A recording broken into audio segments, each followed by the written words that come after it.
मैं अभिजीत, उजागर न्यूज से। कहते हैं शिक्षा और स्वास्थ्य किसी भी देश के विकास के दो स्तंभ होते हैं, लेकिन क्या हो अगर इसे व्यापार बना लिया जाए? क्या यह किसी नागरिक के मूलभूत अधिकारों के साथ खिलवाड़ नहीं होगा? जी हाँ दोस्तों, कुछ ऐसा ही खिलवाड़ हुआ है सर्व कृपा हॉस्पिटल में अपनी बीवी का इलाज करा रहे भोलाराम जी के साथ। भोलाराम जी, बिल्कुल निडर होकर बताइए कि आपके साथ क्या हुआ है। साहब, ये सर्व कृपा हॉस्पिटल में लूट मची रखी है। हमारी पत्नी का इलाज यहाँ चल रहा था, लेकिन ये लोग उसको क्या वो कहते हैं वेंटिलेटर। हाँ, ये हमारी मिसिस को उस पर रखकर बोलते रहे कि वो जरूर बच जाएगी, और इतना लंबा बिल बना दिया कि हमारी जेब खाली हो गई। मतलब आपके साथ धोखाधड़ी हुई है? अरे बहुत बड़ी धोखाधड़ी हुई साहब। अभी भी ये लोग कहते हैं कि हमारे पर लाखों रुपया बकाया है, अगर हम वो नहीं चुकाएंगे तो ये हमारी पत्नी की डेड बॉडी नहीं देंगे हमें। देखा दोस्तों, किस तरह इस हॉस्पिटल में एक गरीब आदमी की बीवी का लाश का सौदा किया जा रहा है। बंद कर! अरे बंद कर! अरे चल बाहर निकल! निकल बाहर! ऐसे गुंडे करके जनता की आवाज को दबाओगे? निकल बाहर! अभिजीत देख तुम्हारा कैसे पोल खोलता हूं मैं। अभिजीत पूरे हॉस्पिटल को बर्बाद कर दूंगा मैं। चल चल चल निकल! सेफ नहीं है ये एरिया, चलना यहाँ से। यार तुझे मना किया था, इतने रिस्क मत लिया कर तू। हॉस्पिटल के सामने ये स्टोरी करने से मना किया था तुझे। फुटेज मिला ना? अरे फुटेज मिल गया मेरे भाई, लेकिन तेरी जान चली जाती तो। समझता ही नहीं है छोटी सी बात। अरे भैया कुछ भैया आप आज सगाई है तुम्हारी, वहाँ लड़की वाले घर पे इंतजार कर रहे हैं और तुम अभी तक यहीं हो। अरे विनोद भैया, वो जरूरी ब्रेक थ्रू था, इंतजार नहीं कर सकते थे हम। तेरी होने वाली बीवी भी इंतजार कर रही है तेरा। अरे यार राजीव, तू तो कब तक लड़कियों से भागता रहेगा? आज तो सगाई पक्की है। ले चल। मर्दों से तो कोई प्रॉब्लम है ही नहीं इसको, बस लड़कियों से ही प्रॉब्लम है। चल। अब तो दोनों बहनें एक ही घर में, इससे अच्छी क्या बात हो सकती है आपके लिए? जी पापा, हम तो बहुत लकी है, हमारी प्यारी बहन वर्षा ही हमारी देवरानी बन रही है। क्यों विनोद जी? हाँ राखी जी, बड़ा भाग। हाँ भाई, आप बड़ा भाग वाला है तू। हाँ बैठ बैठ अभिजीत। भाई सच सच बता, पसंद आई हमारी साली साहिबा?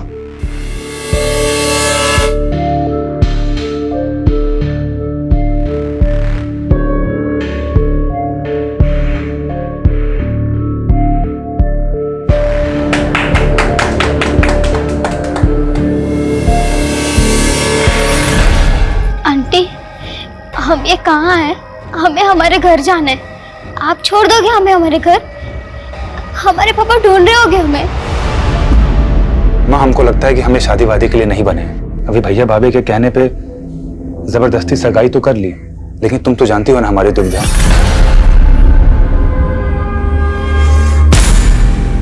माँ, हम इस दुनिया को एक सच बताना चाहते हैं, और वो सच है। ए, तुम क्या कर रहे हो यहाँ पर? नहीं, वो आपकी मम्मी के खाने का टाइम हो गया है ना, इसीलिए आए थे। माँ, हम आते हैं।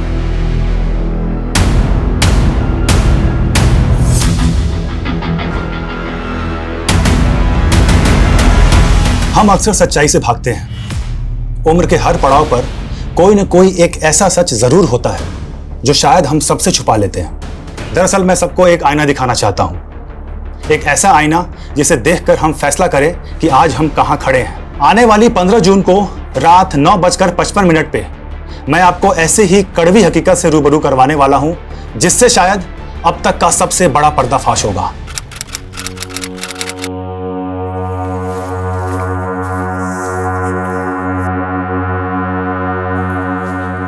अरे अभिजीत पता नहीं कहाँ रह गया।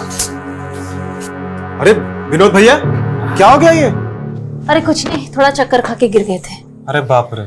अच्छा ये बताइए, अभिजीत को देखा आपने? हमें नहीं मालूम। भाभी भैया, आज 15 तारीख है, 15 जून रात को 9:55 पे वो आज मेरे साथ लाइव आने वाला था, वहां पे किसी चीज का खुलासा करने वाला था। फोन भी नहीं लग रहा है यार उसका, पता नहीं कहाँ रह गया है। 2 दिन से गायब है और आप लोग आज आ रहे हैं। आपने आखिरी बार कब देखा था सर? 15 जून की दोपहर तो उसने हमारे साथ लंच किया था, उसके बाद पता नहीं कहाँ गायब हो गए। तो क्या उसके गायब होने का राज इस वीडियो से जुड़ा हो सकता है जिसमें वो किसी का खुलासा करने वाला था? आने वाली 15 जून को रात 9:55 पे मैं आपको ऐसे ही कड़वी हकीकत से रूबरू करवाने वाला हूं, जिससे शायद अब तक का सबसे बड़ा पर्दाफाश होगा। हमें तो कुछ समझ नहीं आ रहा सर, आप ही कुछ मालूम कीजिए। ये चोट कैसे लगी आपको? सर वो अचानक से लो बीपी हो गया था चलते चलते, तो सड़क पे गिर गया, उसी से लग गई। अभिजीत ने ये वीडियो कहाँ रिकॉर्ड किया था? सर अभिजीत ने 1 साल पहले ही सोशल मीडिया पे उजागर न्यूज नाम से एक चैनल खोला था। उसके लाखों में फॉलोअर्स हैं और उसके 15 जून के खुलासे वाले वीडियो इनविटेशन को भी लाखों हिट्स मिले। हैरानी इस बात की है कि अभिजीत के कैमरामैन तो कहीं नहीं पता कि 15 जून को वो क्या खुलासा करने वाला था। कहीं उसके गायब होने की कहानी का इस खुलासे से कोई ताल्लुक तो नहीं? लग तो ऐसा ही रहा सर। अगर ऐसा है तो हमारे लिए जानना जरूरी है कि 15 जून को वो क्या खुलासा करने वाला था। उसका लैपटॉप, ईमेल आईडी की डिटेल्स, कॉल रिकॉर्ड सब निकलो। लेट्स फाइंड आउट कि अभिजीत ने आखिरी बार किससे और क्या कम्युनिकेट किया था। Okay sir.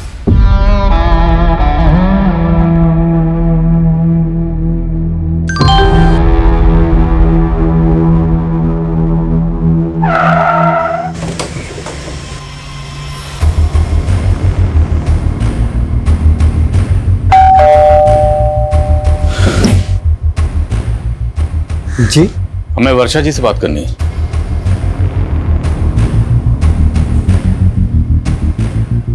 वर्षा जी, 15 जून की शाम को अभिजीत की फोन पर आखिरी बार बात आपसे हुई थी।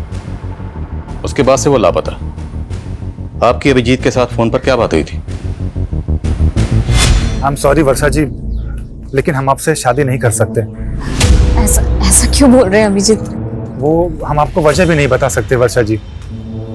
बस इतना समझ लीजिए कि इसी में आपकी भलाई है। सर ऐसा हो ही नहीं सकता, अभिजीत ने खुद शादी के लिए हाँ किया था। तो क्या आपकी साली वर्षा झूठ बोल रही है? काकी जी, आप अपनी छोटी बहन वर्षा के बारे में क्या कहेंगे? सर हमारे बहन में कोई कमी नहीं थी, सारी कमी अभिजीत में है। अब कहना क्या चाहती हैं? अब हमें लग रहा है कि अभिजीत शायद इस वजह से भागा होगा ताकि वो हम लोगों को फेस ना कर पाए कि उसने रिश्ता क्यों तोड़ा। अभिजीत 15 जून की रात को कोई बड़ा खुलासा करने वाला था लाइव आकर, और आपको लगता है कि इतना निडर पत्रकार इस वजह से गायब हो गया?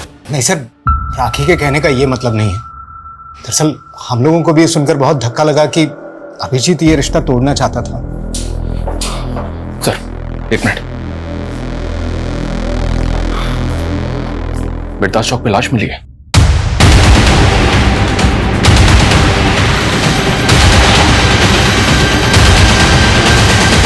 आइए सर। सर लाश बुरी तरह से जली हुई है, चेहरा भी पहचान पाना मुश्किल है, लेकिन उसकी कदकाठी अभिजीत की कदकाठी से मैच कर रही है। तो तुम्हें ऐसा लग रहा है कि अभिजीत की बॉडी है? सर अभिजीत का फोन बिरदास चौक पे ही बंद हुआ था, उसकी फैमिली से शिनाख्त करवा के देखे क्या? सर ये क्या दिखा रहे हैं सर? देखिए, हम मानते हैं कि बॉडी बुरी तरह से जली हुई है, पर हमारे लिए बॉडी की शिनाख्त करवाना बहुत जरूरी है। पर हमें इनकी बॉडी से ये चेन और ये अंगूठी मिली है। ये अंगूठी तो अभिजीत की सगाई की अंगूठी है सर, और ये चेन भी अभिजीत की है सर। ये ले, रोटी खा ले, इतना दुखी मत हो, अब यही हमारी जिंदगी है। ले खा ले, अभी बहुत सारा काम करना है।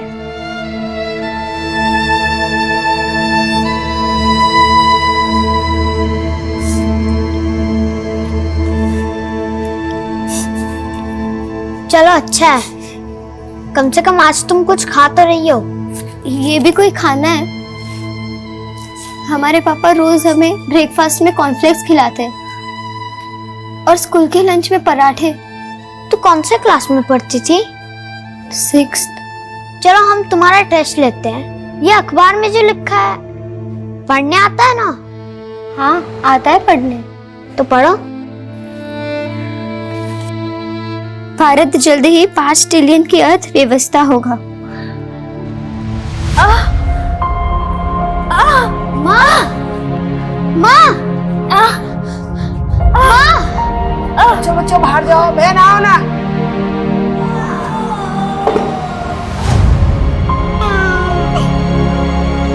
हमारा नया दोस्त आ गया। सर पीएम रिपोर्ट के हिसाब से पहले अभिजीत को बुरी तरह से पीटा गया। लेकिन सर किलर ने ऐसा क्यों किया? इसलिए कि उसको आइडेंटिफाई नहीं किया जा सके। अगर ऐसा था तो फिर अभिजीत की बॉडी पर उसकी चेन और अंगूठी इंटैक्ट क्यों थी? यहाँ तक कि उसके बाजू पे जो टैटू था वो भी उसके भाई ने आइडेंटिफाई किया। पहचान मिटाने की कोई कोशिश नहीं की गई। किलर ने अभिजीत को जिंदा जला दिया सर। ऐसा लग रहा है जैसे किलर की अभिजीत के साथ कोई गहरी रंजिश थी। अभिजीत के लैपटॉप से क्लू मिला? साइबर टीम अभिजीत के लैपटॉप और मोबाइल का डेटा रिकवर करी है सर।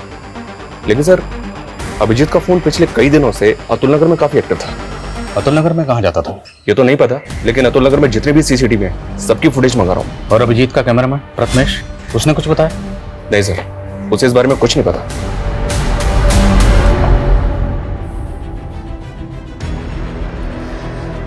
अभिजीत एक सच्चे और ईमानदार जर्नलिस्ट थे जिन्होंने अपनी जान की परवाह किए बिना हमेशा सच का साथ दिया। मैं उनका फॉलोअर ही नहीं, मैं उनका सबसे बड़ा फैन भी हूं। मैं आपसे वादा करता हूं, अभिजीत ने जो काम शुरू किया था अब उसे मैं पूरा करूंगा, चाहे उसके लिए मुझे सच्चाई ढूंढने के लिए पाताल लोक ही क्यों ना जाना पड़े, लेकिन सच्चाई को उजागर मैं करके रहूंगा। सर 24 मई की अतुल नगर की एक फुटेज मिली है, ये देखें सर। इसमें अभिजीत लड़कियों का पीछा करता हुआ दिख रहा है। कौन है लड़की? मैं पता करवा रहा हूँ सर। लेकिन सर ये अभिजीत लड़कियों का पीछा क्यों कर रहा होगा? मेरा मतलब एक तरफ इसकी मंगेतर का कहना है कि ये उससे शादी नहीं करना चाहता था और दूसरी तरफ इन लड़कियों के पीछे। सर कहीं कोई अफेयर का तो चक्कर नहीं? तो ये चक्कर क्या है ये तो इन लड़कियों से मिलने के बाद ही पता चलेगा। अभिजीत आंटी, वो अभिजीत जी आप। पुष्पा,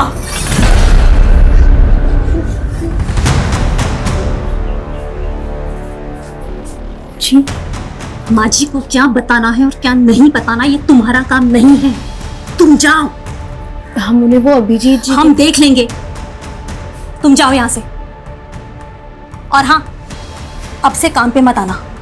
जी अब हम तुम्हें अफोर्ड नहीं कर सकते, हमारी माँ का ख्याल हम खुद रखेंगे। तुम जाओ।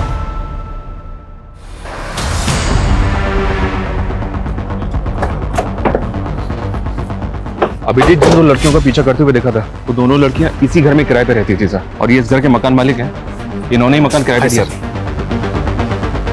नाम क्या था दोनों लड़कियों का? सर बड़ी वाली का गीतांजलि और छोटी वाली का चंचल था। दोनों सगी बहनें थी। आप कहाँ हैं? सर वो लोग तो 10-12 दिन पहले अचानक घर खाली करके चले गए थे। रहने वाली कहाँ की थी? रेंट एग्रीमेंट में उनका नेटिव एड्रेस होगा। रेंट एग्रीमेंट तो नहीं बनाया, लेकिन हाँ वो बिहार की रहने वाली थी। तुम लोग भी ना, हम लोग बार बार गाइडलाइन जारी करते हैं कि बिना पुलिस वेरिफिकेशन के मकान किराए पर नहीं देना, पर सुधरोगे नहीं तुम लोग। सर गलती हो गई। लड़कियां करती क्या थी? सर वो घरों में मेड का काम करती थी। कहाँ, किस घर में? सर वो तो नहीं मालूम। लड़कियों के फोन नंबर तो होंगे आपके पास? सर उनके पास फोन्स भी नहीं थे।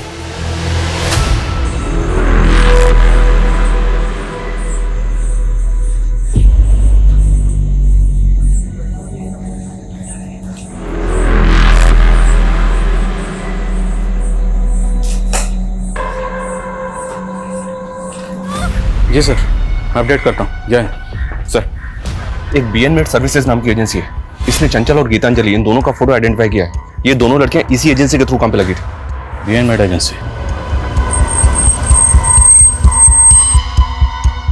सर ये लड़की गीतांजलि है और ये चंचल। ये दोनों बहनें बहुत मेहनती थी, कभी भी किसी क्लाइंट की कोई शिकायत नहीं आई। लेकिन ये बताइए कि दोनों लड़कियां अब हैं कहाँ? पता नहीं सर, अचानक से इन दोनों ने काम पे आना बंद कर दिया। क्यों? और मालूम नहीं सर। इन दोनों को एक मीणा नाम के एजेंट ने इंट्रोड्यूस करवाया था। इन दोनों लड़कियों के एड्रेस प्रूफ और डॉक्यूमेंट्स हमें दीजिए, और इनका जो एजेंट था मीना, उसकी डिटेल्स भी दीजिए। सर ये एजेंट है मीणा। आप सभी जानते हैं कि अभिजीत मेडिकल माफिया के खिलाफ काम कर रहे थे। उसके सारे सबूत अब मेरे पास हैं। ये उन हॉस्पिटल्स की लिस्ट है जिनके पास लाइसेंस ही नहीं, और इनके कितने सारे डॉक्टर्स ऐसे हैं जिनके पास डिग्रीज तक नहीं, जैसे कि doctor Gopal Sharma. Hello doctor Gopal, जो वीडियो मैंने भेजा है तुमको, उसे मैं बहुत जल्दी अपलोड करने वाला हूँ। तुम चाहते क्या हो? सर कहाँ है? चंचल और गीतांजलि इन दोनों बहनों की आईडी फेक है। क्या? जी हाँ सर, और इन दोनों बहनों का जो एजेंट है मीणा, उसकी भी सारी डिटेल्स फेक निकली। अब इन तीनों का कुछ पता भी नहीं चल रहा है। अभिजीत इन दोनों लड़कियों का पीछा करते हुए देखा गया था। ये दोनों लड़कियां गायब हो गई। क्या इन दोनों लड़कियों और इस एजेंट मीणा की अभिजीत के कत्ल में इन्वॉल्वमेंट तो नहीं? लग तो मुझे भी ऐसा ही रहा सर, कोई ना कोई इन्वॉल्वमेंट तो होनी चाहिए। इन तीनों के लिए लुकआउट नोटिस जारी कर दिया है। सर अभिजीत की मंगेतर वर्षा के बारे में एक बात पता चली है सर, उसकी पहले भी शादी हो चुकी है। What? जी सर, वर्षा का पहला पति कुणाल मर चुका है सर। उसकी मौत संदिग्ध हालात में हुई थी। पहले शोमिता चौक पुलिस इस केस को मर्डर केस मान के इन्वेस्टिगेट कर रही थी, लेकिन उस एसयूवी गाड़ी का कहीं भी पता नहीं चला, इसीलिए उन्होंने इस केस को एक्सीडेंटल केस मान के क्लोज कर दिया।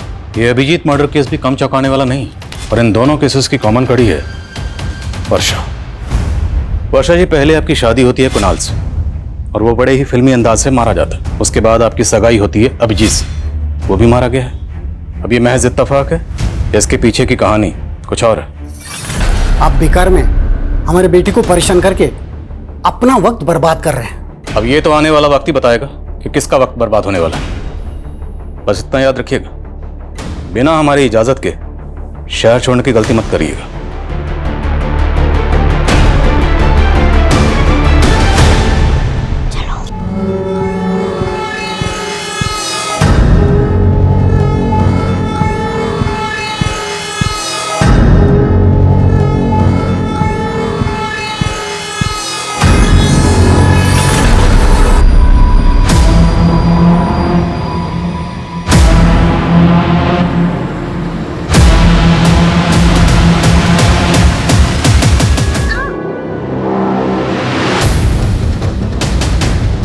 सर,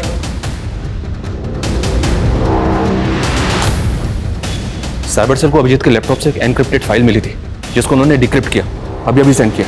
क्या इस फाइल में? तू तो चंचल को पहचानने से भी इनकार कर रहा था, ये सब क्या है? सर, चंचल हमारे यहाँ काम करती थी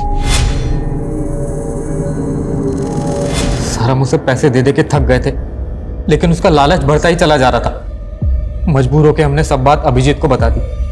उसने हमें प्रॉमिस किया कि वो हमारी मदद करेगा। कहानी अच्छी है, लेकिन सिर्फ कहानी, यह हकीकत नहीं है।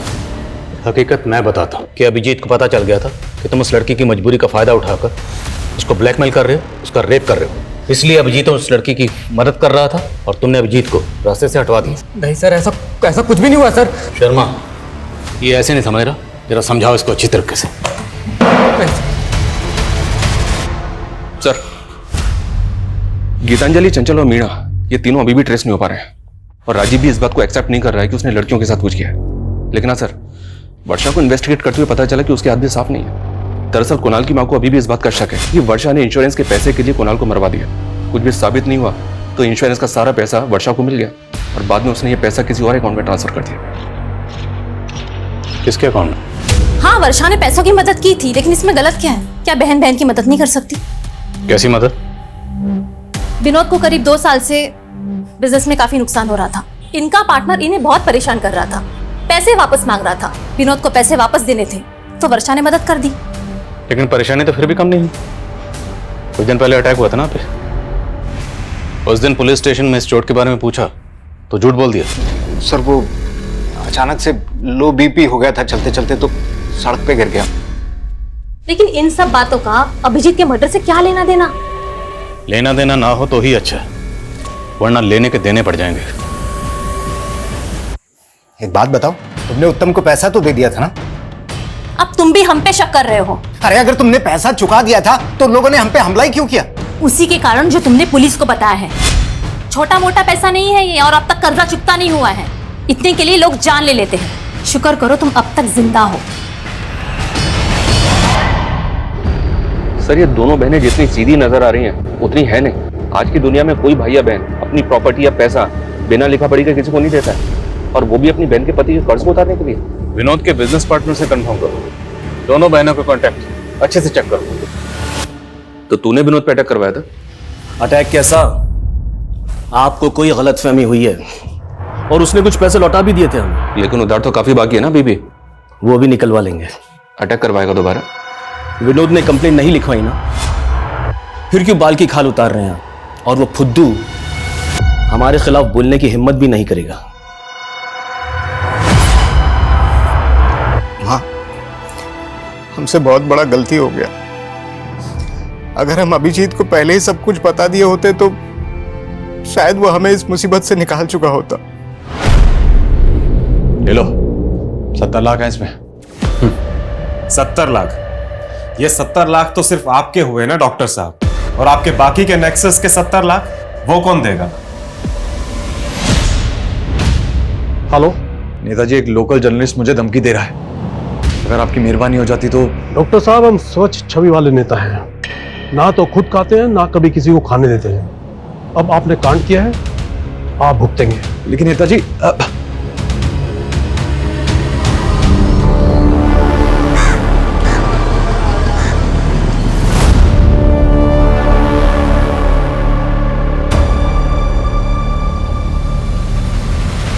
हम थक गए हैं ये करते करते। अभी और कितने खून बहाने पड़ेंगे? ये हमारा तीसरा अबॉर्शन है।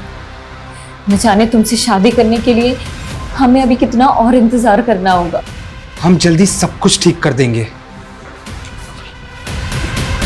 एक दूसरे से प्यार करते हैं। और सर, हमें पता था कि वर्षा के पिताजी हमें कभी स्वीकार नहीं करेंगे, इसलिए पहले कुणाल और अब अभिजीत खत्म कर दिया। नहीं सर, हमने ऐसा कुछ नहीं किया है। 15 जून को अभिजीत की आखिरी बार फोन पे बात तुमसे हुई थी? जी सर, हमारी बात जरूर हुई थी, पर बात कुछ और हुई थी। इस पर एक और नई कहानी। एक्चुअली सर, हम आपसे झूठ बोल रहे थे। हम किसी और से प्यार करते हैं। अरे लेकिन वर्षा, ये सब तुम हमको सगाई से पहले बता सकती थी ना। हाँ अभिजीत, लेकिन हम क्या करते, हम मजबूर थे। अभिजीत, क्या आप एक फेवर कर सकते हैं? आप खुद ही पापा को कह दीजिए ना कि आप शादी नहीं करना चाहते। लेकिन अभिजीत माना नहीं। तुम दोनों को लगा कि तुम दोनों की पोल खोल देगा, इसलिए तुम दोनों ने उसकी जान ले ली। वैसे तुम्हारे लिए किसी मासूम की जान लेना कोई बड़ी बात नहीं है। 3 अबॉर्शन तो पहले ही करा चुके हो। और तुम अपनी बहन राखी को किस बात के पैसे दे रही थी? सब उसको हमारे अफेयर के बारे में पता चल गया था। बोली कि अगर हमने उसे पैसे नहीं दिए तो वो हम दोनों को फंसा देगी। सरासर झूठ बोल रही है वो सर। अगर उसकी करतूतों के बारे में पता होता तो उसकी जान ले लेते। हमने सिर्फ विनोद का कर्जा उतारने के लिए उससे पैसे लिए थे और कुछ भी नहीं था। तो आप कहना चाहती हैं कि आपकी बहन और उसके आशिक ने मिलकर अभिजीत को मार दिया? उनकी बात वो जाने सर, हमने कुछ नहीं किया। क्या जोड़ी है दोनों बहनों की? छोटी वाली बड़ी पे इल्जाम लगा रही है और बड़े वाली छोटी पे। कोई बात नहीं, वक्त आने पर सब पता चल जाएगा किसकी कहानी सच्ची है किसकी झूठी।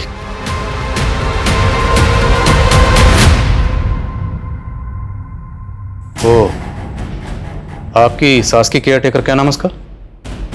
पुष्पा। कहाँ वो? हमने उसे काम से निकाल दिया।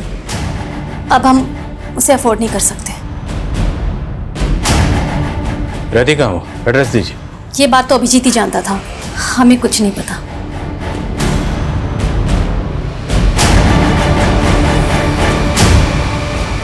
सर, कहीं राखी पुष्पा को लेकर भी तुमसे कुछ नहीं छुपा रही है? हो सकता है कि इसी ने पुष्पा को जानबूझ कर गायब कर दिया क्योंकि वो कोई राज जानती थी। या फिर पुष्पा को खेल करके इस राखी पे कड़ी नजर रखो और पता करो कि पुष्पा कहाँ गायब है, और उसके लिए लुकआउट नोटिस जारी करो।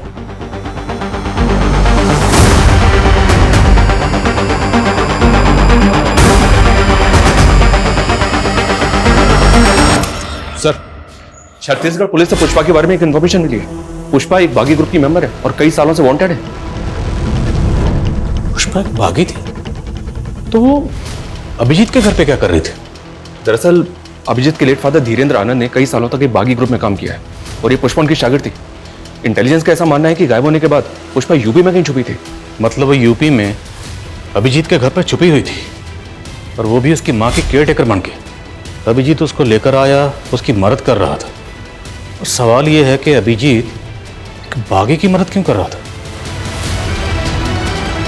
कि अभिजीत खुद एक बागी था? चेक करो सब जगह चेक करो।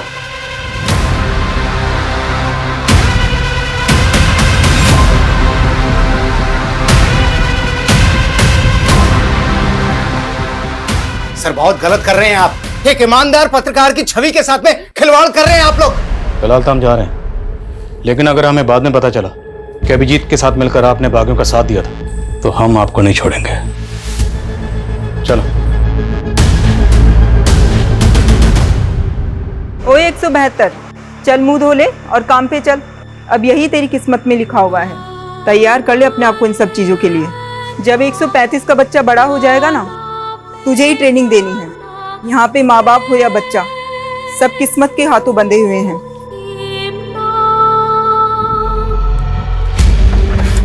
हो सकता है ये अभिजीत भी अपने फादर की तरफ भागी। ये और पुष्पा दोनों किसी सीक्रेट मिशन पर थे। जैसे ही मिशन पूरा हुआ, अभिजीत ने अपनी मौत का ड्रामा रचा। उसके बाद वो और पुष्पा दोनों गायब हो गए। और इस बात के पूरे चांसेस हैं कि अभिजीत के घर वाले भी उनके इस मिशन में शामिल हों, क्योंकि अभिजीत की बॉडी पूरी तरह से जल चुकी थी। फिर भी उन्होंने आसानी से आइडेंटिफाई कर लिया। कैसे? अब तो बॉडी का डीएनए टेस्ट भी नहीं कर सकते, अंतिम संस्कार हो चुका है। शर्मा, ये केस तो हम सॉल्व करके रहेंगे। उसके लिए चाहे हमें गड़े मुर्दे क्यों ना खाने पड़े। अभिजीत की फैमिली, दोस्त, रिश्तेदार, सबके बारे में सब कुछ पता करो। Okay sir.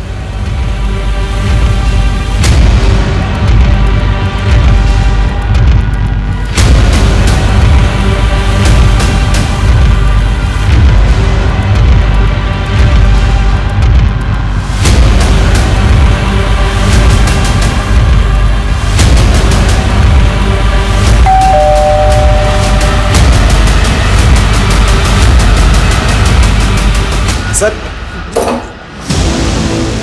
इतना सारा कैश? सर ये मेरा कैश नहीं है सर। तो किसका? सर ये तो अभिजीत का है।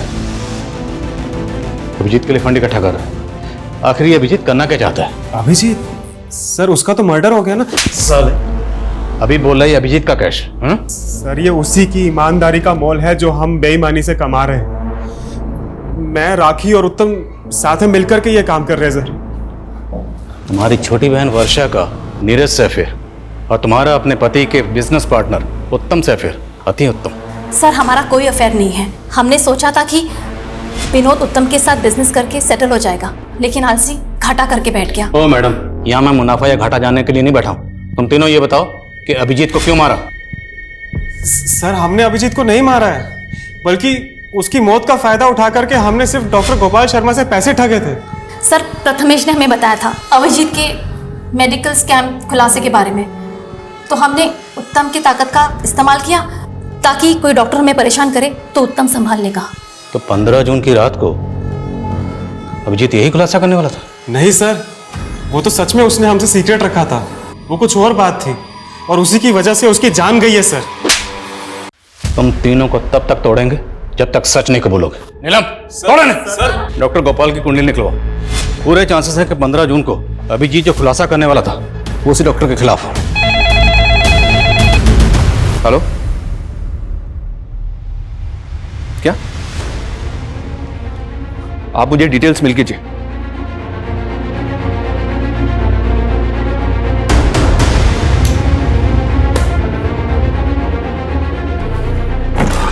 सर, हमारी मेन सस्पेक्ट गीतांजलि की तो मौत हो चुकी है। गीतांजलि मर चुकी है? जी हाँ सर, ये देखिए, कोई बॉडी क्लेम करने के लिए नहीं आया तो उसका अंतिम संस्कार कर दिया। चौंकाने वाली बात यह सर कि गीतांजलि की कलाई पे बिल्कुल वैसा ही टैटू था जैसा अभिजीत की कलाई पे था। ये देखिए सर, अभिजीत के टैटू में 186 नंबर लिखा है और गीतांजलि के टैटू में 81 नंबर लिखा है। दोनों टैटूज वैसे तो दिखने में सेम है, सिर्फ नंबर और डिजिट्स का फर्क है। क्या ये कोई सीरियल नंबर हो सकता है?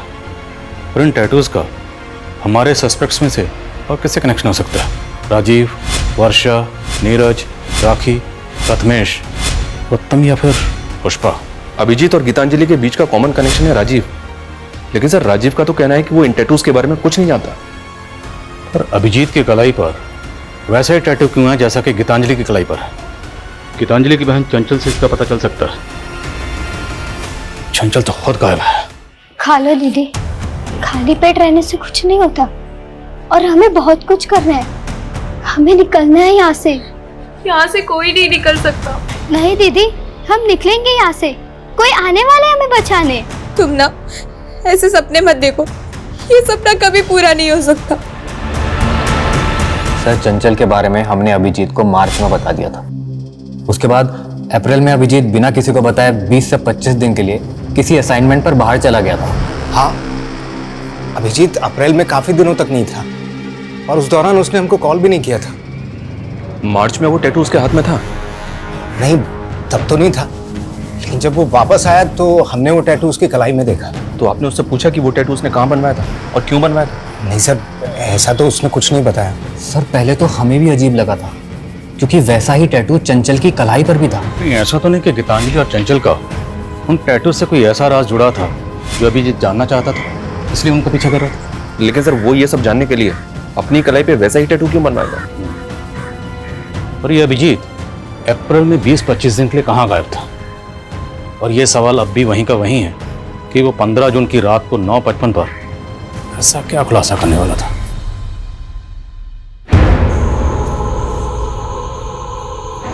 देखो, हम जानते हैं चंचल और गीतांजलि के अलावा तुम लोगों के साथ यहाँ पर क्या हो रहा है। हम यहाँ की सच्चाई पता करने आए। आप हमें यहाँ से आजाद कर दोगे ना भैया? हाँ, लेकिन उसके पहले तुम्हें सब बताना होगा कि यहाँ पर हो क्या रहा है। मैं भारत, मैं एक विशाल लोकतंत्र हूँ, बहुत तेजी से बढ़ती अर्थव्यवस्था हूँ, पर देखो मेरी गरिमा पे ये कैसा दाग लगा है। ये कैसा दाग लगा है? ये दाग हम सबको मिलकर धोना है। और ये फोल्डर बनाया गया 14 जून को। वो ना हो, ये जो 15 जून को खुलासा करने वाला था, ये लाइंस उसकी उसी स्पीच का हिस्सा है। लेकिन सर इसका तो कोई क्लू ही नहीं मिल रहा है कि ये खुलासा क्या था, किसका था और किसके लिए था। हमारा देश महान है भैया, और हम भी आजाद होंगे। बस आप जल्द से हमें लेने आ जाओ, हम आपका वेट कर रहे हैं। हमारे पास एक ऐसी चाबी है जिससे सारे ताले खुल सकते हैं, और वो एजेंट मीना। क्योंकि गीतांजलि और चंचल को डोमेस्टिक एजेंसी के लिए वही लेकर आया था। शर्मा, ढूंढो उसे।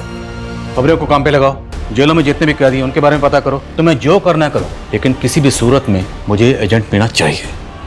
Okay sir.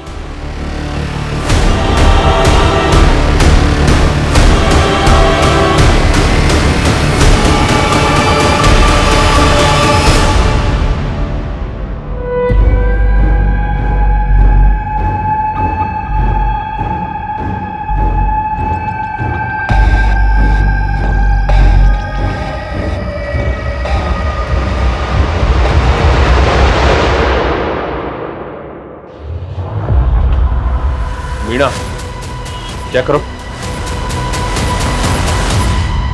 साहब, ये सब लड़के तो बंदे मजदूर हैं। इन्हें तो मैं शहर के बाहर से अपने टेम्पो में लेकर आता हूँ। मेरा काम है इन्हें घरों में काम दिलाना, और अगर कोई गड़बड़ करने की कोशिश करते तो हमको वापस कैंप भेज देते हैं। कैसा कैंप? कहाँ है ये कैंप? कैंप के बारे में मैं कुछ नहीं जानता। ये तो मुझे शहर के बाहर एक जगह पे मिलती हैं सब। कैंप का कोई बंदा लेके आता है इनको।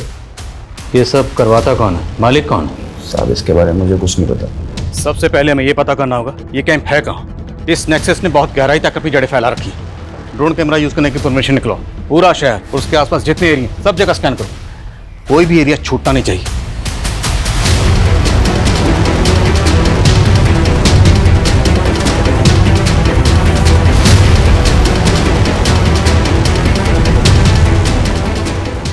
ड्रोन कैमरास की फुटेज में ये 3 जगह सस्पिशियस लग रही हैं। इनकी डिटेल्स निकलवाइए सर। और इन 3 में से एक जगह ऐसी है जहां लोगों की मूवमेंट बहुत ज्यादा सस्पिशियस है। यहीं टारगेट करेंगे, पूरी फोर्स के साथ धावा बोलेंगे। तैयारी करो। Okay sir.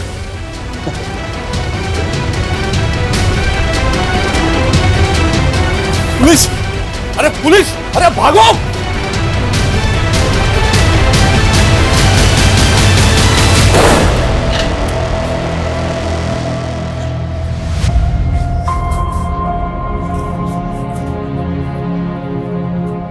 डरो मत, हम लोग आप लोगों को बचाने आए हैं। आपको अभिजीत भैया ने भेजा है ना? वो बोलते थे हम जरूर आजाद होंगे। हाँ बेटा, हमें अभिजीत भैया नहीं भेजा। अभिजीत भैया कहाँ है? उन्होंने कहा था हम उनके साथ टीवी पे आके जय हिंद बोलेंगे। बेटा, मुझे अभिजीत भैया नहीं भेजा है आप सबको लाने के लिए, और उन्होंने कहा जब मैं आपसे मिलूं तो आपसे बोलूं कि आप जोर से जय हिंद बोलें। जय हिंद। जय हिंद। तुम लोगों को बंधुआ बनाकर उन पर जुल्म करते थे। कब से चला ये सब? साहब, काफी टाइम से हमारे लोग हर शहर में फैले हुए साहब। अगर हमें कोई अनाथ या कोई मजबूर मिलता था, हम उन्हें अपना कैंप में लेके आते साहब, और हम बच्चे लोग को भी किडनैप करके लेके आते साहब। अब ये बताओ, कैंप में उनसे करवाते क्या थे? साहब, जैसे गीतांजलि और उसकी बहन चंचल, है ना? दीदी को पूरा भरोसा था कि एक दिन हम उस जंजाल से बच निकलेंगे। देखना चंचल, एक दिन आएगा जब हम आजाद होंगे, और बहुत ही बेहतरीन जिंदगी जिएंगे, ऐसी नहीं। पर उसके लिए हमें कैंप से बाहर आकर घरों में काम चाहिए था, इसलिए हमने कैंप में अच्छा बर्ताव किया, उन लोगों का भरोसा जीत लिया। फिर तुमने राजीव के यहाँ काम करना शुरू कर दिया, उसको ब्लैकमेल किया। हमारी पूरी कमाई तो वो मीना ले जाता था और हमें अपनी जिंदगी शुरू करने के लिए कुछ पैसों की जरूरत थी, और इसलिए हमारे पास और कोई रास्ता नहीं था। लेकिन राजीव ने अभिजीत को सब बता दिया। हाँ, लेकिन अभिजीत भैया को ब्लैकमेलिंग से ज्यादा उस गिरोह के बारे में चिंता थी। देखो, मुझे पता है तुम लोगों के साथ क्या हो रहा है। मैं तुम्हारी मदद करना चाहता हूँ, लेकिन उसके लिए मुझे तुम्हारे जैसे मजदूर बन के ही उस कैंप में घुसना पड़ेगा और अपने हिडन कैमरे से सब कुछ रिकॉर्ड करना होगा कि वहां पर एक्चुअली में हो क्या रहा है। फिर हमने उन्हें वहां घुसने में मदद की और वो हमारे कैंप में शामिल हो गए। साहब, मुझे शक हुआ कि अटेंडेंस रजिस्टर में गड़बड़ दिखा साहब, और वो कमीना पत्रकार वो मौका देख के भाग गया और गीतांजलि ने उसको मदद की थी कैंप में घुसने के लिए साहब। इसलिए तुम लोगों ने गीतांजलि को मार दिया और उसके बाद जब तुम लोगों को पता चला कि 15 जून को अभिजीत को खुलासा करने वाला है तो उसको भी मार दिया। साहब, हमारे लोग ने अभिजीत पे नजर होगा साहब। बोल, अपने बाप का नाम बोल।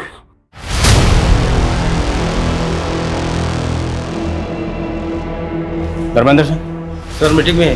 सर सर सर सर चलो। हाँ।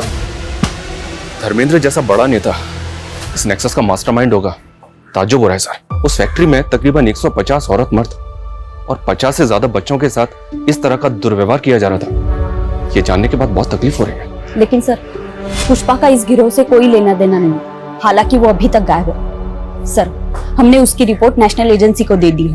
ये बहुत ही अफसोसनाक है कि एक तरफ जहां हमारे मुल्क में 5G टेक्नोलॉजी लॉन्च हो रही है, हमारे मुल्क की इकोनॉमी तेजी से आगे बढ़ रही है, वहीं आज भी 2022 में भी एक तरफ काला अंधेरा छाया हुआ है जहां कुछ लोगों के साथ अमानवीय बर्ताव किया जा रहा है।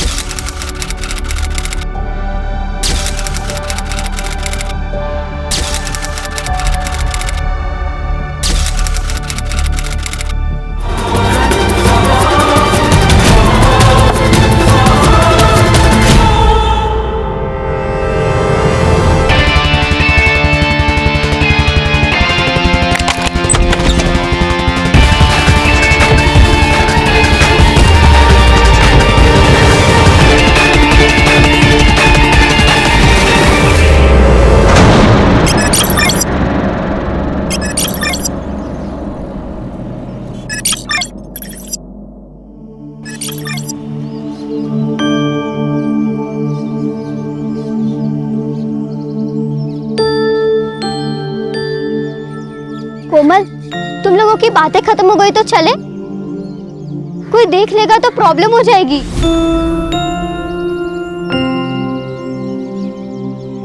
तारा, तू ना बहुत डरती है। कोई आ जाएगा, कोई देख लेगा तो क्या होगा? अरे सही तो कह रही है कोमल, कोई आएगा देखेगा तो क्या बोलेगा कि चाय पीने रुक गई थी और क्या। ये लो कोमल, ये लो। ठीक है, तू बैठ यहाँ आराम से, चाय पी, खाना खा, मैं जा रही हूँ। अरे रुक, मैं आ रही हूँ। अरे यार, ये तारा ना हमेशा हड़बड़ी में रहती है, कभी आराम से बात नहीं करने देती। और तू चाय पिलाते रहेगा या बताएगा भी कि तू उससे प्यार करता है? अरे पर मैं उसको बताऊं कैसे? कोमल, चलना। तू ही घास नहीं डालता, वरना वो मुन्ना ना फिदा है तुझ पर। तू ही पढ़ इन सब चक्करों में, मुझे पढ़ाई करनी है। ए तारा, रुक इधर, चल थोड़ा काम कर, मेरे साथ काम कर, चल काम कर। आजोबा, आपने शराब पी हुई है? तो पिए। तो कुछ नहीं, अगर आप शराब पी सकते हो तब अपना काम भी खुद कर लो। ए रुक रुक, किधर जा रही है? ए किधर जा रही? रुक रुक रुक। आजोबा क्या करते हैं? थोड़ा दिलाना। आजोबा क्या करते हैं? सना क्या ये क्या? पापा, मैं तेरे को क्या कर? क्या कर रही है मैं तू? तेरे को क्या करता इन्होंने हूँ? शराब पी रखी है तो तूने भी पी रखी है क्या?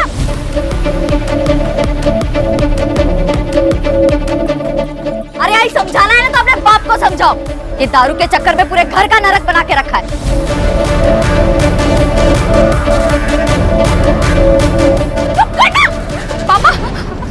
अरे जया, अपनी बेटियों को काबू में रख, वरना तू बहुत पछताएगी, बहुत पछताएगी तू। देख देख क्या करता हूँ मैं तुम लोग को, देख क्या करता हूँ। क्या है? जब भी घर में आती है तो हंगामा खड़ा करती है। आप मुझे क्यों बोल रही हो आई? आजोबा ने शराब पी है, आप उनसे कहो ना। तू पीने देना, तेरा क्या जाता है? देख बेटा, तू बस अपनी पढ़ाई पर ध्यान दे। आई पढ़ाई भी तो नहीं हो रही है ना, कल स्कूल में फीस नहीं देंगे तो बाहर कर देंगे। ओ हो जाएगी फीस। दीदी तू गई है सरपंच जी के पास मजदूरी लाने, लेकर आएगी ना तो कल अपनी फीस भर देना। चल अभी अंदर, रोज रोज का हंगामा, तंग आ गई हूँ मैं।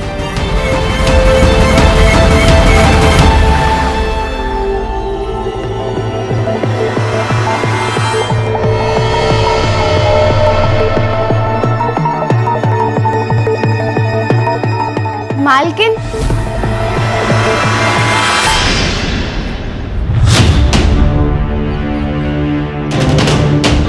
अरे रितु,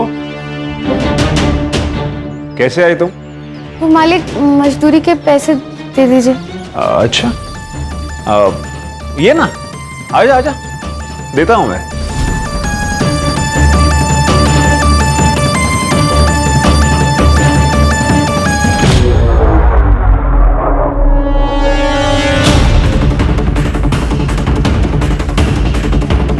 कुछ खाएगी? नहीं मालिक, आप मुझे मेरे पैसे दे दीजिए, मुझे घर जाना है, बहुत देर हो रही है। अरे टेंशन मत ले तू, तुझे छोड़ दूंगा मैं अपनी गाड़ी से। ये रहे तेरे मजदूरी के पैसे।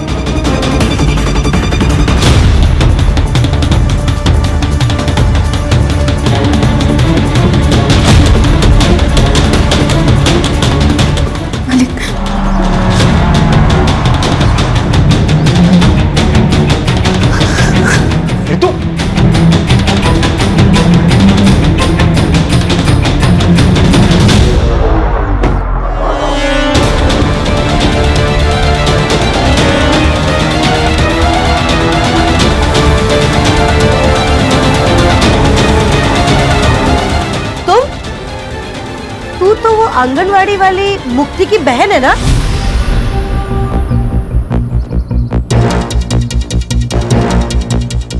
यहाँ क्या करने आई है? खेत में काम किया था ना, उसकी मजदूरी लेने आई थी। आई मैंने ही कहा था कि घर आके मजदूरी लेना। अच्छा, तू जा।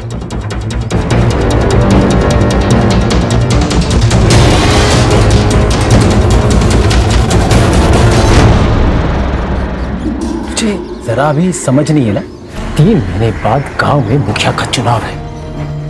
एक गलती, चुनाव इधर का उधर हो जाएगा।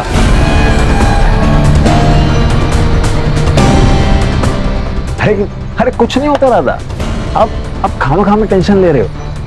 वैसे आप तो एक तैयार है। चलो चलो, पीते पीते बात करते चलो। अरे चलो यार। ठीक है काकी, तो आपकी वो वैसे भी मायके गई हुई है, उन्हें प्रेगनेंसी के 4 महीने बाद एक टीका लगवाना था, वो आप उन्हें फोन करके बता दीजिए, वो किसी भी डॉक्टर से लगवा सकती है। हाँ बोल दूंगी। काकी थोड़ा पानी मिलेगा, प्यास लगी थी। लाती हूँ, रुको।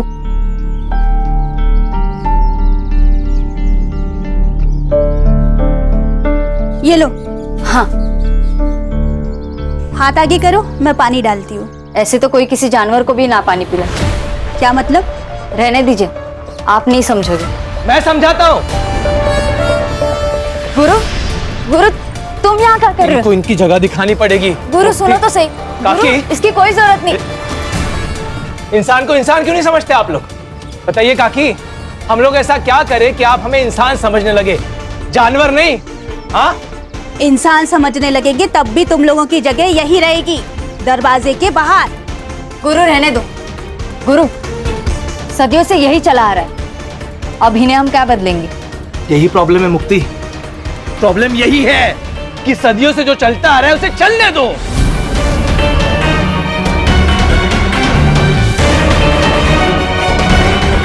कि नहीं, एक बात सुनिए आप लोग, अब ऐसा नहीं होगा, बदलना पड़ेगा। काकी बदलना पड़ेगा। चल गुरु।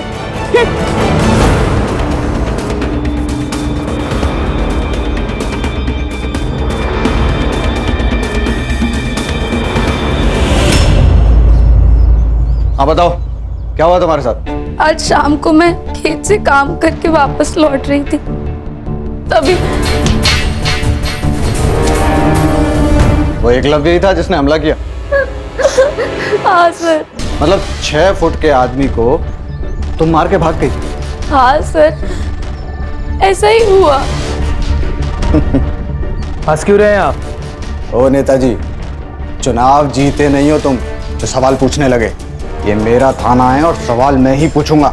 लेकिन पहले आप हमारी कंप्लेंट तो लिखिए। अरे कंप्लेन तो लिख लेंगे मैडम, क्या जल्दी? और वैसे भी आप लोगों की बात सुनिए तो सामने वाली पार्टी की भी तो सुननी पड़ेगी ना। नमस्कार चंद्रकांत साहब। नमस्ते ताई, आइए। कशायद सब ठीक।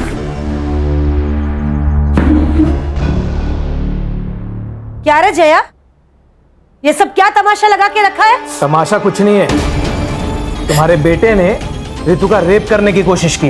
मुझे इसका रेप करने की क्या जरूरत है? ये तो वैसे भी पैसों के लिए मेरे साथ संबंध बनाती है।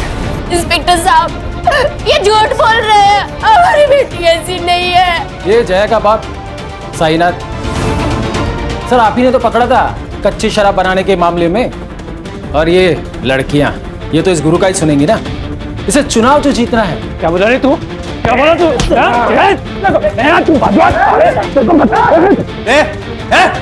छोड़ दे, बाहर निकलो, बाहर निकलो। और तुम दोनों उठो, बाहर निकलो। लड़की से धंधा करवाती और यहाँ पे तमाशा करती है। चल बेटा। नहीं जाएंगे, ये लोग कुछ भी बोलेंगे और आप इनकी बातों पर यकीन कर लोगे। आप हमारी कंप्लेंट लिखिए, वरना यही पुलिस स्टेशन के बाहर मैं खुद को आग लगाकर जान दे दूंगी।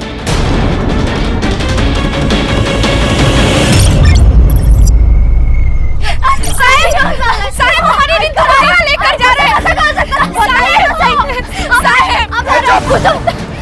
मेडिकल में सेक्सुअली एक्टिव होना है इसका मतलब, समझती है? पैसे लेकर रेगुलर सेक्स करती है। पैसे रितु ने नहीं, आपने लिए, वो भी उस चित्राताई से। जब ज्यादा बोली ना तो पूरे परिवार को अंदर कर दूंगा। नहीं साहब, रिपोर्ट दर्ज करवाते हो।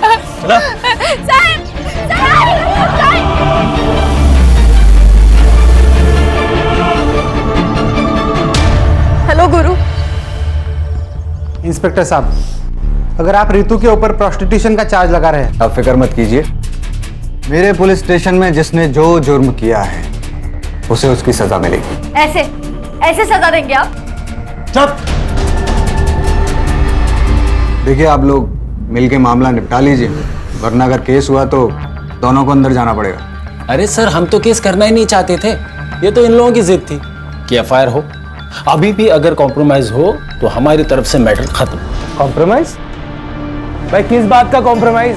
पैसे देकर फर्जी रिपोर्ट बनवा ली, अब पुलिस के साथ मिलकर हमें डरा रहे हो? है? क्या बोला तू? क्या बोला तू? पैसे लिए मैंने? पैसे लिए? चल निकल जा, निकल।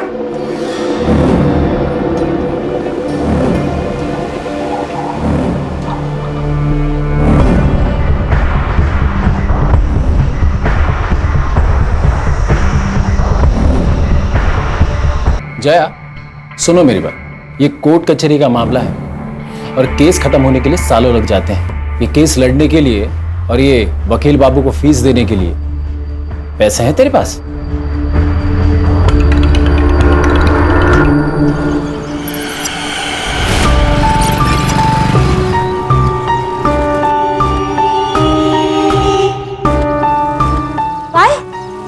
कोर्ट से इस केस के लिए फ्रेश इन्वेस्टिगेशन की ऑर्डर आए हैं। रितु का मेडिकल अब बाहर से कराया जाएगा, और आपको तो पता ही है कि रिपोर्ट में फिर क्या आएगा। तो तुम्हें 2 लाख किस बात के दिया हमने? हाँ, रोको ये सब तुम। कोर्ट का ऑर्डर है, मैं कुछ नहीं कर सकता।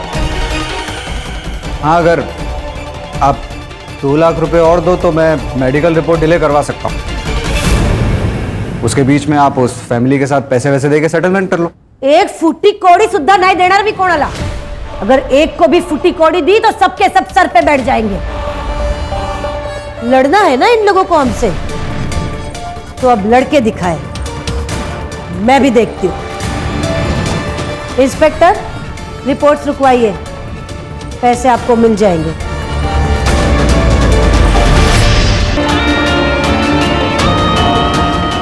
कोमल, तू ना इस तारा के साथ मत घुमा कर। तुझे पता नहीं कैसी लड़की है और इसकी बहनें।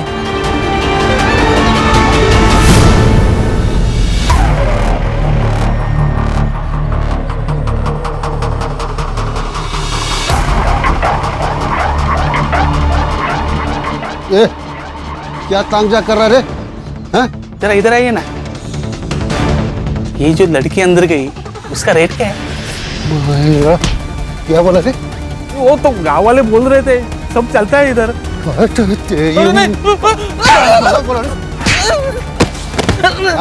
नहीं, वो गांव वाले बोल। लगता बेटियों से खूब कमाई कराई गई है, तभी तो सरकारी अनाज छोड़कर सब्जियां खरीदने आई है। अच्छा सुन, एक बात बता, सिर्फ रितु को भेजती थी अजिंक्य और एकलव के पास, या मुक्ति और तारा भी जाती थी?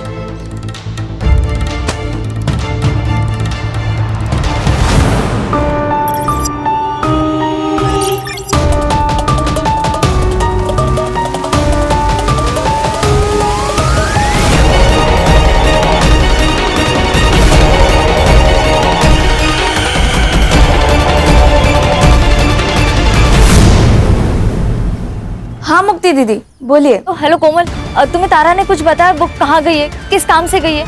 नहीं दीदी, उसने तो कुछ नहीं बोला, बस बोला काम है और चली गई। ठीक है।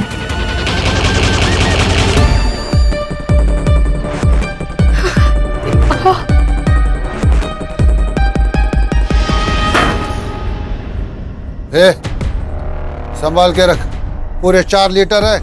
2-4 दिन में वो आदमी आएगा लेने के लिए। रितु कहाँ? वो तो आपके साथ गई थी ना? गई तो थी, लेकिन वो तो पहले ही जंगल से आ गई।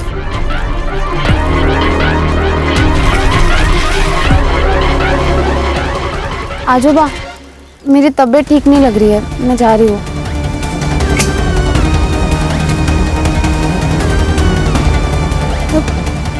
पापा, रितु घर नहीं आई और तारा भी स्कूल से घर वापस नहीं आई।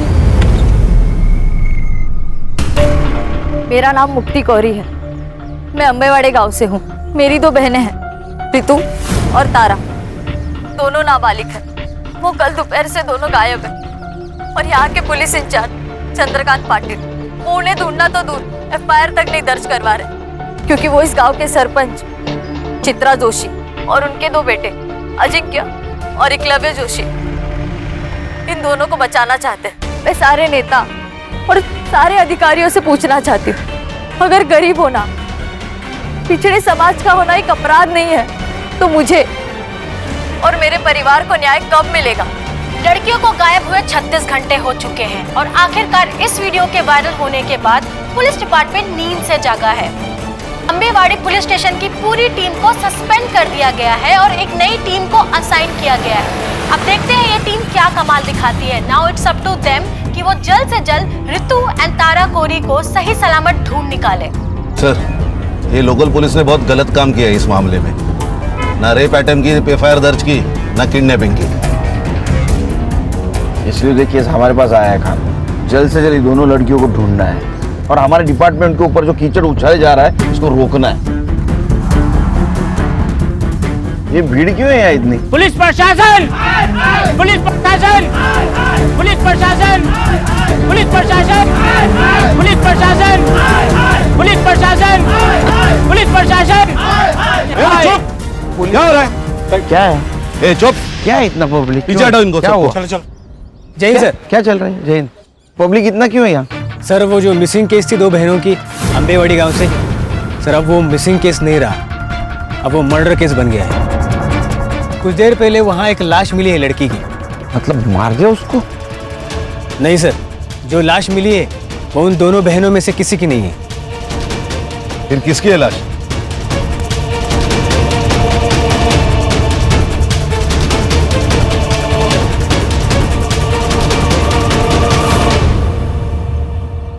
सर, इसी लड़की ने वीडियो किया था और इसका ही मर्डर हो गया। मुक्ति कोरी नाम है। ये इस लड़की की फैमिली है क्या? जी सर। वो जो बूढ़ा है ना, वो लड़की का नाना है साईनाथ, और उसके साथ जो लड़का है उसके साथ इसकी शादी होने वाली थी। गुरु शिंदे नाम है उसका। और सर, इस लड़की ने जो औरत चित्रा जोशी और उसके बेटे अजिंक्य और एकलव्य जोशी का नाम अपने वीडियो में लिया था ना, ये जमीन उन्हीं की है। Doesn't make sense sir. ये देखिए, इसके सर पर चोट आई है, मतलब काफी खून बहा होगा, लेकिन सर यहाँ जमीन पर बिल्कुल भी ब्लड के ट्रेसेस नहीं है। सर इसका मतलब इसे मारा कहीं और गया और यहाँ पे लाके डम कर दिया। सर, कल रात को मुक्ति घर पे नहीं आई, इसलिए मुझे और मुक्ति की माँ जया को लगा कि मुक्ति और गुरु रितु और तारा को ढूंढ रहे हैं। मैंने मुक्ति को ड्रॉप किया था घर के बाहर। कितने बजे? लगभग 12 बजे के आसपास दोपहर में। दोपहर को 12 बजे से वो घर पे नहीं थी, तो आपने उसको फोन करने की कोशिश नहीं की? हमारे घर में 2 ही फोन है, एक मेरा एक मुक्ति का। 2 दिन पहले मेरा फोन कहीं गिर गया था। 2 दिन पहले? मतलब जिस दिन रितु और तारा गायब हो गए उस दिन? हाँ साहब। ये रितु और तारा जिस दिन गायब हो गई, उस दिन क्या हुआ था? तुम्हें तारा ने कुछ बताया? वो कहाँ गई है, किस काम से गई है? नहीं दीदी, रितु कहाँ? वो तो आपके साथ गई थी ना। वो तो पहले ही जंगल से आ गई। मतलब रितु और तारा अलग अलग जगह से एक ही टाइम पे गायब हो गए? सर, वो चित्रा है ना, उसके पास बहुत गुंडे हैं सर, वो कहीं से किसी को भी उठा सकती है सर। जहाँ तुमने मुक्ति को ड्रॉप किया था उस जगह लेके चलो हमको। जी सर।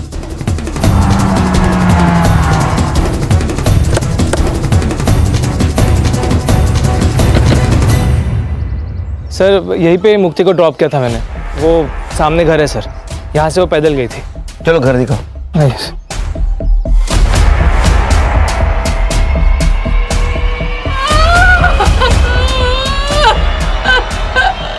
देखो, मुक्ति की मौत का अफसोस है हमें, लेकिन ये रितु और तारा दोनों अभी भी गायब है और जिंदा हो सकती हैं। अगर आप हमारी मदद करोगे तो शायद उन्हें हम ढूंढ पाएंगे। रितु और तारा का कहीं अफेयर चल रहा था? क्या बोल रहे हो सर आप? हमें हर एंगल चेक करना होता है। तारा कोमल को बोल के निकली थी मैं काम से जा रही हूँ, और रितु साईनाथ को बोल के निकली थी मैं घर जा रही हूँ, और दोनों एक साथ निकली। तो कहीं ऐसा तो नहीं कि दोनों का एक साथ भाग जाने का प्लान था? साहब, हमारी बेटियां ऐसी नहीं थी। अच्छा, ये एकलव्य जो बात कह रहा था उसमें कितनी सच्चाई है कि रितु पैसे लेकर? साहब, पूरे गांव ने हमारा जीना हराम कर रखा, ये क्या कम था जो अब आप हम गरीब की इज्जत उछाल रहे हैं? जीना हराम करके रखा है मतलब? साहब, चित्रा और उसके बेटों ने पूरे गांव में ये फैला दिया था कि मुक्ति, तारा, रितु धंधा करती है। कहीं भी कोई खड़ा हो जाए तो उल्टी सीधी बातें करने लगता है। अच्छा, ऐसा किसी पे शक है आपका कि जो इस झूठ बात को सच मानता हो? सर, पक्का तो नहीं कह सकता हूँ, लेकिन कई बार मैंने देखा कि एक लड़के को यहाँ चक्कर मारते हुए।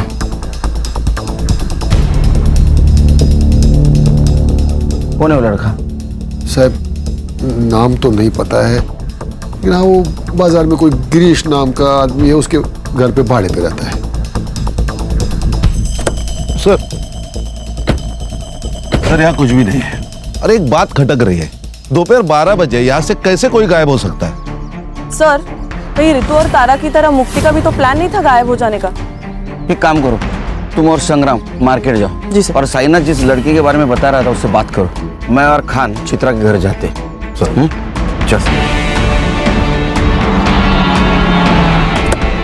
अब सर, इतना तो बेवकूफ कोई होगा नहीं ना जो किसी को मार के उसके डेड बॉडी को खुद की ही प्रॉपर्टी पर डंप कर दे। सर, ये सब हमारे खिलाफ साजिश है ताकि मेरा नाम उछले और मैं बदनाम हो जाऊं। ऐसा कोई क्यों करेगा?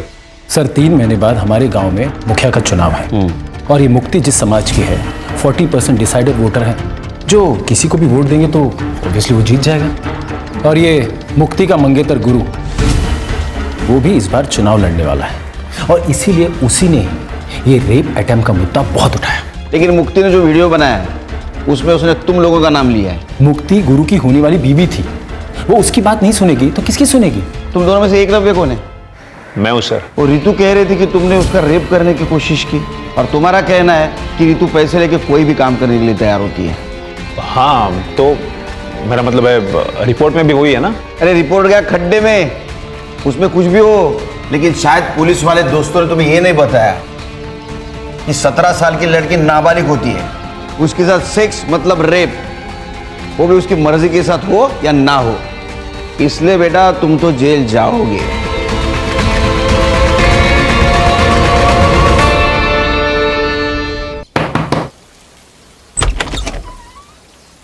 अभिषेक नाम है क्या तेरा?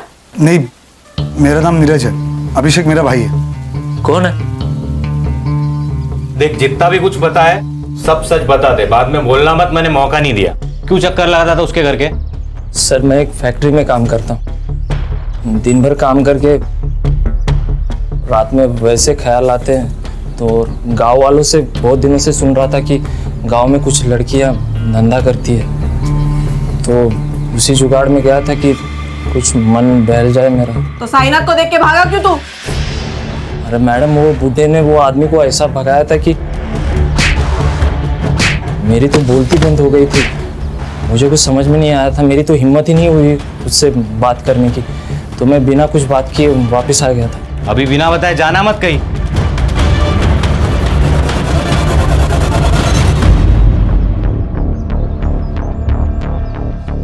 भाई हम तो फंस गए यार।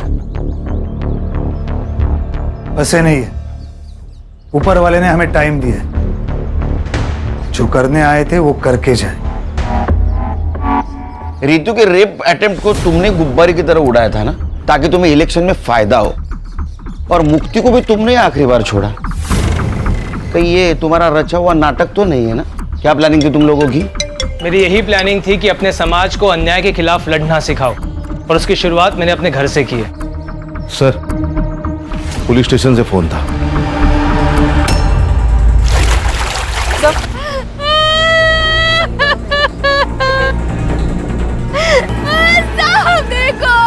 सर बॉडी फूलने के कारण ऊपर आ गई थी और गाँव वालों ने हमें इन्फॉर्म किया। बॉडी फूलकर अगर ऊपर आई है तो इसका मतलब 2 दिन हो गए बॉडी को। सर ये दोनों बहनें जब गायब हुई उसी दिन या उसके दूसरे दिन इन दोनों को मार दिया होगा। सर मुक्ति डेस्परेटली अपनी दोनों बहनों को ढूंढ रही थी। इट्स पॉसिबल कि उसने उन्हें ढूंढ लिया हो और इस वजह से मुक्ति को मार दिया गया। मुक्ति की सीडीआर रिपोर्ट और पीएम रिपोर्ट का क्या हुआ? सर शाम तक मिल जाएगी, मैं अपडेट करता हूँ। पता तो चले मुक्ति पहले मरी, ये दोनों लड़कियां। कितने साल हो गए रे तेरे को पुलिस डिपार्टमेंट में?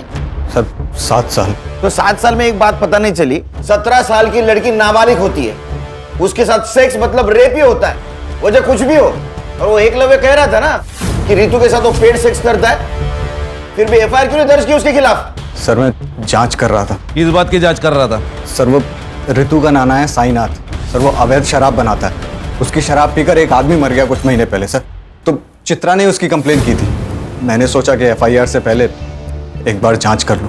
ये कोर्ट के आदेश के ऊपर दूसरी बार मेडिकल हुआ था रितु का, तो उसका रिपोर्ट क्यों नहीं फाइल में? कैसे होगा सर, ठीक से काम करता तो होता ना। मैंने लैब में फोन किया था सर, शाम तक रिपोर्ट मिल जाएगी। कितने पैसे लिए रहे तूने चित्रा से? सर 4 लाख रुपए। तेरे 4 लाख की वजह से 3 मासूम लड़कियों की जान गई। रिपोर्ट करो इसकी हेडक्वार्टर में। सर गलती हो गई सर, अब नहीं होगा सर। हाँ लेके जाओ इसको। चल चल चल।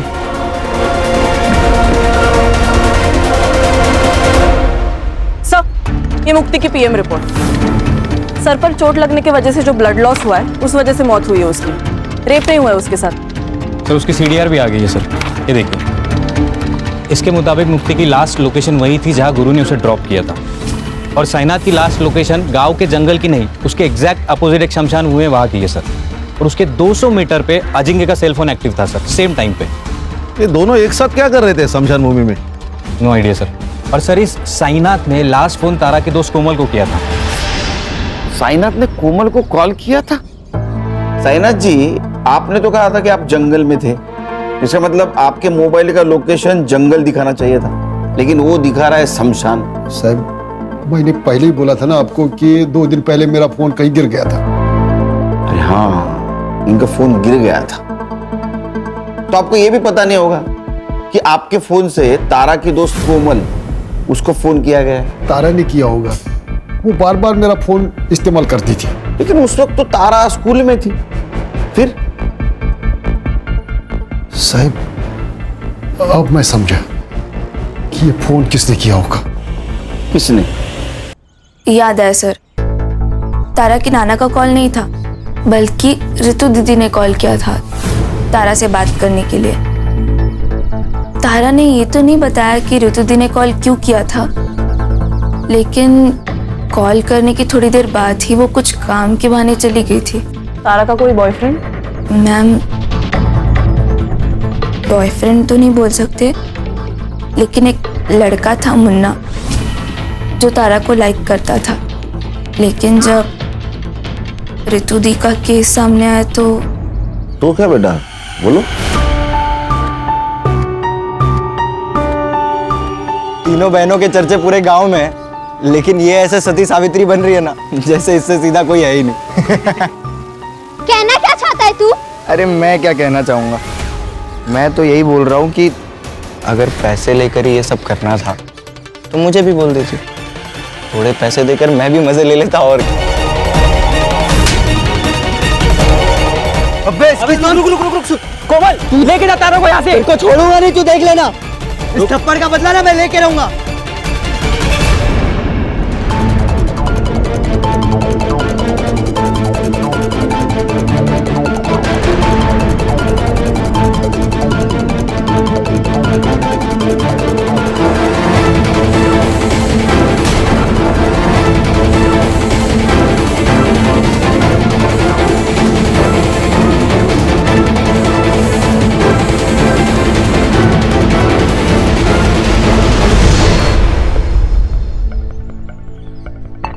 क्या हीरो तारा को धमकी दी थी कि थप्पड़ का बदला लेगा?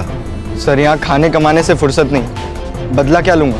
मैं तो हमेशा अपने दुकान पर ही रहता हूँ। आप चाहे तो अभिजीत से पूछ लीजिए। अभिजीत कोमल का बॉयफ्रेंड ना? ये तारा जब गायब हुई उस वक्त तू कहाँ था रे? उस वक्त साहब मैं घर पे था साहब। मैं घर पे था? अरे हीरो तू कहाँ था रे? मैं तो यही दुकान पे था साहब।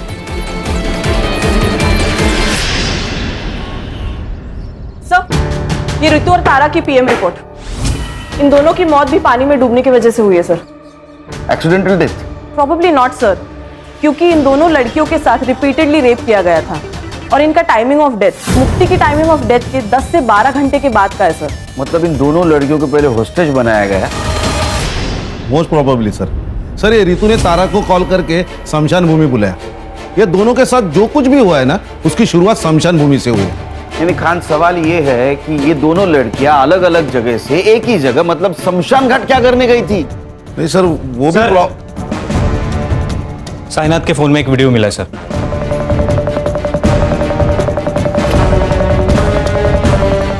ये करने गई थी। ये ले तेरे पैसे। तुम्हें क्या लगता है कि तुम पैसों से कुछ भी खरीद सकती हो? अपने बेटे की आजादी भी।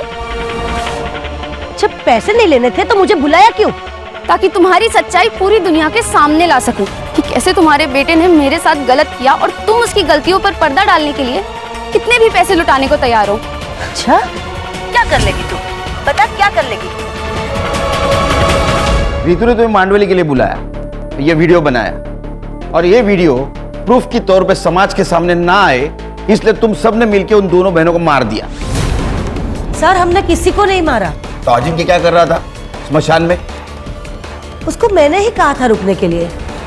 एक्चुअली त्या दिवशी मी ऑफर केली होती जयाला, पर तब दोनों बहनों ने ना बोल दी कि हम केस वापस नहीं लेंगे। और फिर अचानक एक दिन रितु का फोन आया कि 10 लाख रुपए में वो केस वापस लेने को तैयार हो गई है।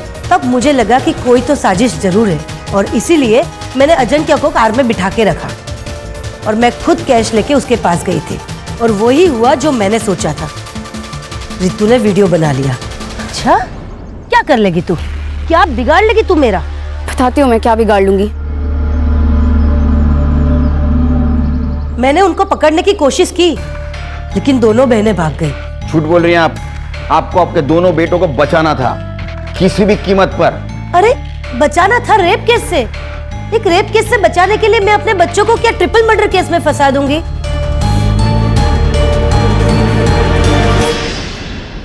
सर, एक आदमी के बारे में पता चला है सर। उसकी मौत साईनाथ ने बनाई हुई शराब पीने से हुई। कौन है? राकेश। उसकी तो मौत हो गई है सर, लेकिन उसके दोनों बेटे अब भी गांव में रहते हैं, किराए के घर में। सर, बाबा मरने के बाद 6 महीने में ये साईनाथ जेल से छूट गया। हमें उसे बस वापस जेल भेजना था। जेल भेजना था क्या ऊपर भेजना था? नहीं सर, उसे जेल भेजना चाहते थे हम लोग। बस इसके लिए उसकी भट्टी का पता लगाना जरूरी था, ताकि पुलिस को उसकी भट्टी के बारे में बता सके सर। लेकिन इस बार साईनाथ ने भट्टी अपने घर पे नहीं लगाई थी सर, तो भट्टी के बारे में जानने के लिए उसके ऊपर नजर रखना जरूरी था, इसलिए हमने गांव में किराए पे घर लिया था सर। उससे बदला नहीं ले पा रहे थे, इसलिए उसका बदला लेने के लिए तुमने इन दोनों लड़कियों को मार दिया? नहीं सर। नहीं सर, बदला लेना चाहते थे सर हम, लेकिन कानूनी तरीके से सर। हाँ। गैर कानूनी तरीके से नहीं सर। संग्राम। सर। बैठ। तू तो कह रहा था वो रितु और तारा जिस दिन गायब हो गए उस दिन तू घर पे था, लेकिन तेरा मोबाइल लोकेशन स्मशान का दिखा रहा है। ए, चल फटाफट बता, सर का गुस्सा बहुत बेकार है। तू सह नहीं पाएगा, चल बोल। बताता हूँ साहब, बताता हूँ साहब। मैं तारा के पीछे गया था, लोगों से सुना था कि वो लोग पैसे लेकर सोती है, इसलिए मैंने सोचा मैं भी ट्राई करता हूँ। तो उसने नहीं माना, इसलिए तूने उसको मार दिया? नहीं साहब, मैं तो घर वापस आ गया था। वो लोग मिलके कुछ तो प्लानिंग कर रहे थे। वो लोग किसी की तो वीडियो बना रहे थे। मुझे लगा अगर मैं इनको कुछ बोलूंगा कि ये लोग मेरी वीडियो ना बना ले, इसलिए साहब बिना कुछ बात किए मैं वहां से लौट आया। मैं सच बोल रहा हूँ, मैंने कुछ नहीं किया साहब, मैंने कुछ नहीं किया साहब। वो कार वाले लोग ने कुछ किया होगा। कौन सी कार? साहब, जब मैं वापस लौट रहा था, लौटते वक्त मैंने एक कार देखी, वो शमशान की ओर जा रही थी। कौन थे कार में? उतना मैं देख नहीं पाया, लेकिन कुछ इलेक्शन के स्टिकर्स लगे हुए थे कार पे। ये थे क्या? नहीं। ये? हाँ मैडम, ये था। सर ये? इसके पास तो कोई कार नहीं है। कार इसके पास नहीं है, इसके दोस्त के पास है। एक मिनट। मेरी 2 बहनें हैं, रितु और तारा, दोनों नाबालिग हैं। वकील बाबू, तुम्हारी गाड़ी स्मशान भूमि के स्पॉट हुई और उसमें मुक्ति के ब्लड के ट्रेसेस भी मिले।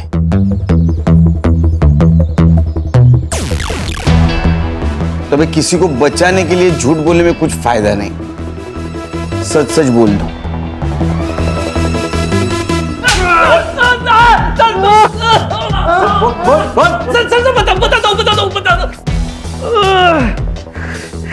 बोलो। हमने सबको नहीं मारा सर। ऋतु के केस की वजह से मेरे इलेक्शन कैंपेन को बूस्ट मिल गया था सर, और उस केस में कुछ था नहीं सर, जल्दी खत्म हो जाता, और इलेक्शन को अभी 1 महीना बाकी था। इसलिए सुधीर ने मुझे एडवाइस किया कि अगर इलेक्शन को गरमाए रखना है तो इस केस को बड़ा करना पड़ेगा, और हमने वही किया।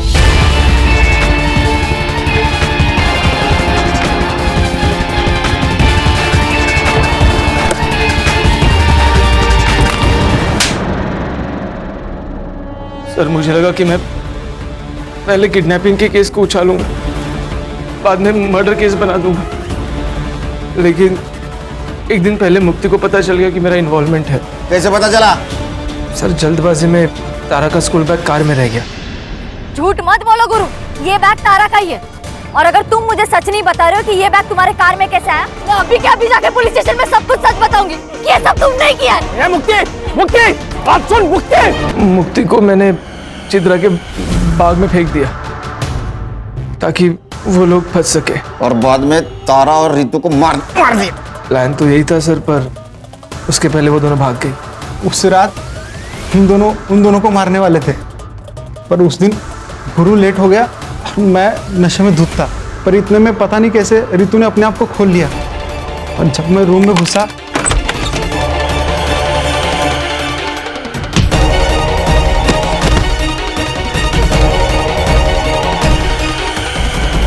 मैं जब तक अपने आप को संभालता वो भाग चुकी थी। तुमने नहीं मारा तो किसने मारा?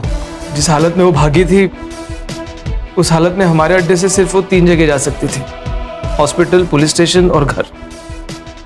हॉस्पिटल हमारे गांव में है नहीं सर, चंद्रकांत की वजह से पुलिस स्टेशन वो जा नहीं सकती थी, तो हम घर में चले गए और हमारा अंदाज़ा सही निकला। वो दोनों घर में गई और जया काकी से मिली भी। वो दोनों जया काकी को हमारे बारे में कुछ बता ही नहीं पाई। हम चुपचाप वहाँ से चले गए।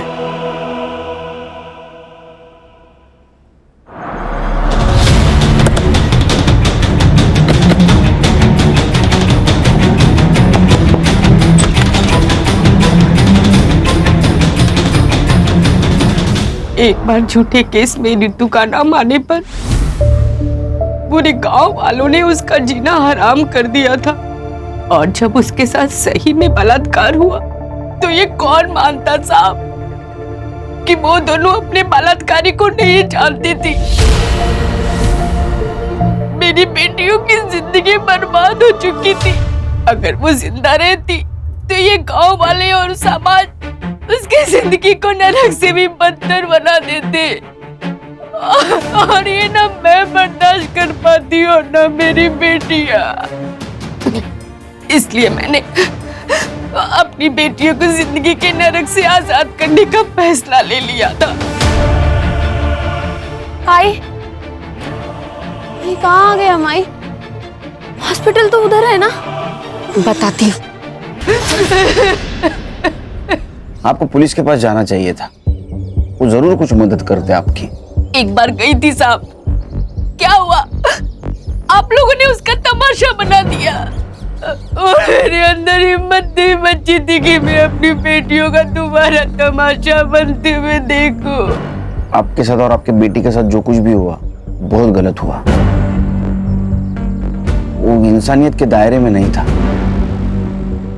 लेकिन क्या आपने जो कुछ किया वो सही था?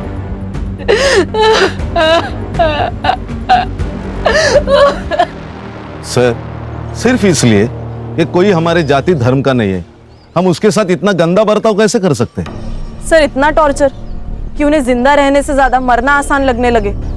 बदलाव एक रात में नहीं आता। छोटे से बदलाव के लिए बार बार कोशिश करनी पड़ती है। हल्की सी ठोकर से हार मानकर कोशिश बंद नहीं करनी चाहिए। समाज को समझाना चाहिए, उन्हें बताना चाहिए, कोशिश करती रहनी चाहिए। देखो, एक ना एक दिन अपना समाज जरूर बदलेगा, हम बदलाव लाएंगे।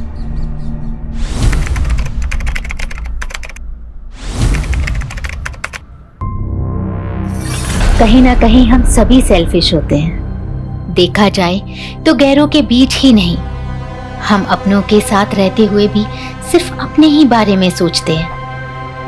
पर कभी ना कभी जिंदगी हमें एहसास दिला देती है हम अकेले कुछ भी नहीं। दूसरों का साथ ही हमें जिंदगी का सच्चा एहसास करवाता है।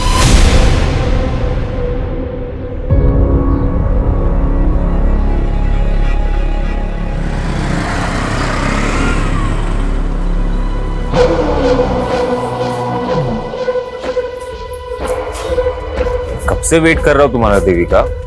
I called you also, तुम फोन ही नहीं उठा रही थी। फोन मैं घर पे ही छोड़ रही थी। अच्छा, तुम बुरा ना मानो तो हस्बैंड के नाते ये पूछ सकता हूँ कि वह वही हो। अब डिनर में क्या खाओगे? मैं बना देती हूँ। तुम बना रही हो? क्या बात है, कुक नहीं आ रही क्या आज? उसकी अब जरूरत नहीं है, मैंने खाना बनाना सीख लिया। और वैसे भी हर औरत को खाना बनाना तो आना ही चाहिए। सुन के बहुत अच्छा लगा। वैसे आजकल तुम मुझसे बहुत प्यार से मेरे बारे में काफी सोचने लगी हो। मैंने तुम्हें समझने में बहुत देर कर दी जोसेफ। पता नहीं, खुद में ही उलझी हुई थी। जो रिश्ते जल्दी बनते हैं ना वो टिकते भी नहीं है। हमारा रिश्ता देर से बना है ना तो गहरा भी बहुत होगा।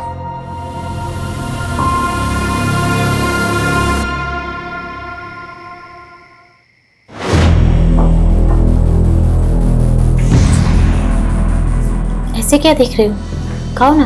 नहीं, पहले तुम खाओ। अब नहीं, पहले तुम खाओ और मुझे टेस्ट करके बताओ कि कैसा बना है। ठीक है। क्या हुआ? कुछ गड़बड़ हो गई? नहीं, it's very delicious। झूठी तारीफ तो नहीं कर रहे? झूठी तारीफ क्यों करूं? मेरी बीवी ने पहली बार अपने हाथों से खाना बनाया। ये खाना तो भाई बहुत स्पेशल है। खाओ खाओ।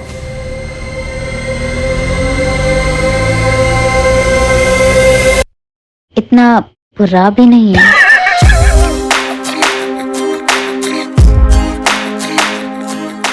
एक बात बोलूं, तुम जब हंसती हो ना और भी खूबसूरत लगती।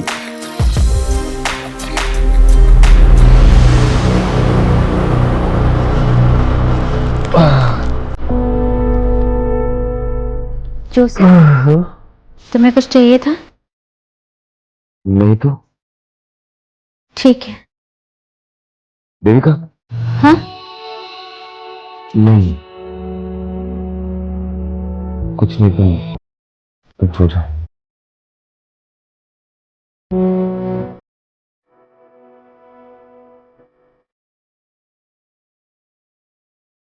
रिश्ते भी अजीब होते हैं। कभी दो लोग दो पटरियों की तरह साथ चलते रहते हैं और कभी मिलके भी नहीं मिल पाते। तो कई बार रिश्तों का एक लंबा सफर भी एक क्षितिज पे आके मिल जाता है, पता ही नहीं चलता। दो अजनबी राहें ऐसी राह पर मिल जाती हैं जो जिंदगी को अलग ही आयाम पर ले जाती हैं। सच में? आज मैं इतना खुश हूं। हम 2 से 3 होने वाले।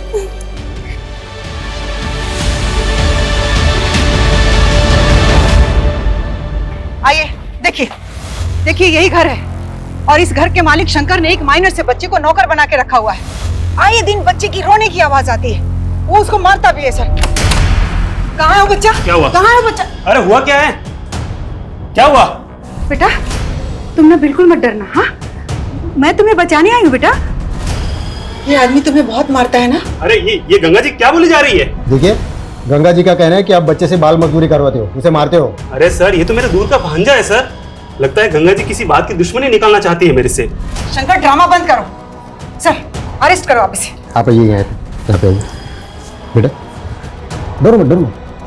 बेटा मुझे बताओ, ये अंकल आपको मारते हैं? आपसे काम करवाते? नहीं सर, ये तो मेरे मामा है। देखा सर, देखा आपने?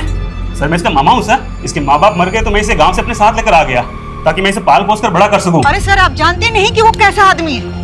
मैं उसकी पड़ोसी हूँ, मैं जानती हूँ। देखिए गंगा जी, बच्चे ने क्या बोला कि वो उसका मामा है, वो उसे मारता नहीं है। ऐसे में हम कैसे एक्शन दें? चलिए। सर,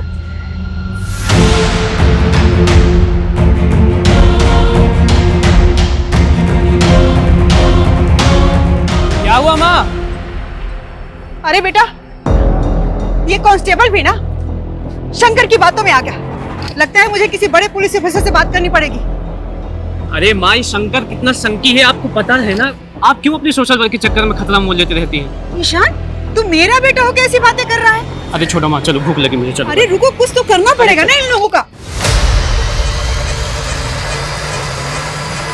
अरे ऐसी कोई कॉम्प्लिकेशन नहीं है पापा। वो देविका ना अपने खाने पीने का ध्यान नहीं रखती, बस वही है। बेटा देविका की माँ होती ना तो इन दिनों मैं उसे देविका के पास ही रहने के लिए भेज देता, लेकिन तुम आया क्यों नहीं रख लेते? अरे नहीं पापा, रखा था मैंने किसी को काम पे, लेकिन वो काम छोड़ के चली गई। अब मैं सोच रहा हूँ 24 घंटे डिलीवरी तक मैं ही रहूँ उसके साथ। जोसेफ बेटा, मेरी कोई भी जरूरत हो तुम्हें तो बताना प्लीज।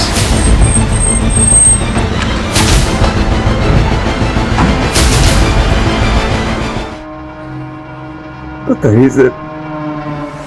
लेकिन आपकी बीवी ने सुसाइड किया है, कोई तो वजह होगी। सब कुछ ठीक था हमारे बीच में, उसने क्यों किया मुझे कुछ समझ में नहीं आ रहा। इससे तो हमारे बच्चे के बारे में घर में कहीं भी सुसाइड नोट जैसा तो कुछ नहीं मिला। हैरानी की बात है, हस्बैंड कह रहा है कि दोनों के बीच में सब कुछ ठीक ठाक था। अगर ठीक ठाक था तो फिर बीवी ने सुसाइड क्यों किया? कोई तो बड़ी वजह होगी। उसे वजह के बारे में कुछ पता ही नहीं। पड़ोसी से पता करो, क्या वाकई मियाँ बीवी के बीच में सब कुछ ठीक ठाक था? सर कल ही मैंने अपनी बेटी से फोन पर बात की थी। ऐसा लगा ही नहीं कि वो अचानक से ऐसा कदम उठा लेगी। लेकिन आपकी बेटी ने खुदकुशी की है तो जाहिर सी बात है कोई बड़ी वजह होगी, वरना आप खुद सोचिए 4-5 महीने की प्रेग्नेंट लेडी इतना एक्सट्रीम स्टेप क्यों उठाएगी? सर यही बात तो मुझे भी खाई जा रही है। देविका और जोसेफ की शादी कब हुई थी? कितना वक्त हो गया? सर यही करीब कोई 1.5 साल। और मियाँ बीवी के बीच में रिश्ता कैसा था? कोई अनबन, कोई लड़ाई झगड़ा? नहीं सर, मेरा दामाद तो देविका को अपनी जान से भी ज्यादा चाहता है।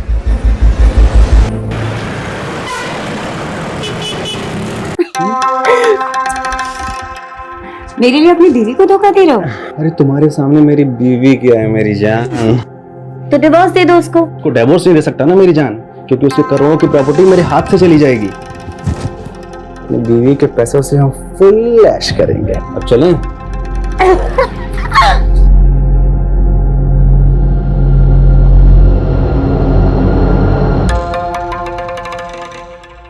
Good pose. लग रहा अरे चुप। क्या फिल्म बन रही है पगले? अगर फिल्म मैंने तेरी बीवी को दिखा दी ना और वो तेरे हाथ पैर काट के तुझे चौराहे पर भीख मंगवाएगी, और तेरा क्या होगा छमिया? छमिया होगी तेरी माँ। बकवास बंद कर और डील फिक्स कर। वर्षा तुम उसके साथ मिली हुई हो? वो अपनी हीरोइन है और मैं ना उसका डायरेक्टर हूँ। तेरे को पता है बहुत अच्छी एक्टर है ये। 50 लाख रुपए लेती है, बहुत महंगी। अभी 50 लाख रुपए तू देगा ना? नहीं प्लीज। अबे साले, इतनी चुम्मिया लेने दिया है तो इसकी तो बड़ी कीमत लगेगी ना, है ना? कोई फाउल प्ले नजर नहीं आ रहा है। लेकिन शर्मा, एक 4-5 महीने की प्रेग्नेंट औरत जो कि माँ बनने वाली थी, वो ऐसे सुसाइड करेगी? कोई तो बड़ी वजह होगी। अब वजह के बारे में ना तो हस्बैंड को पता है ना फादर को, और उसके पड़ोस में भी इंक्वायरी की। सब लोगों का यही कहना है कि देविका का और उसके पति का काफी अच्छा रिश्ता था। या फिर कोई ऐसी वजह है जो हस्बैंड और फादर भी नहीं जानते, या फिर जानते हैं लेकिन छुपा रहे हैं। शर्मा, जब तक वजह का पता नहीं चल जाता हम केस क्लोज नहीं कर सकते। देविका के दोस्त, रिश्तेदार, call record, social media account सब जगह चेक करो, शायद कोई हिंट मिले। Okay sir.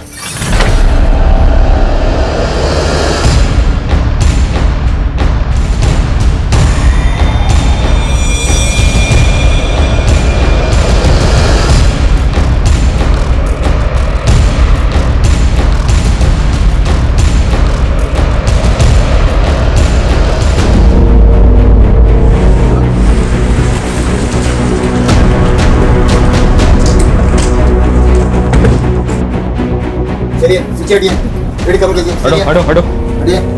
शर्मा, अंदर चेक कर।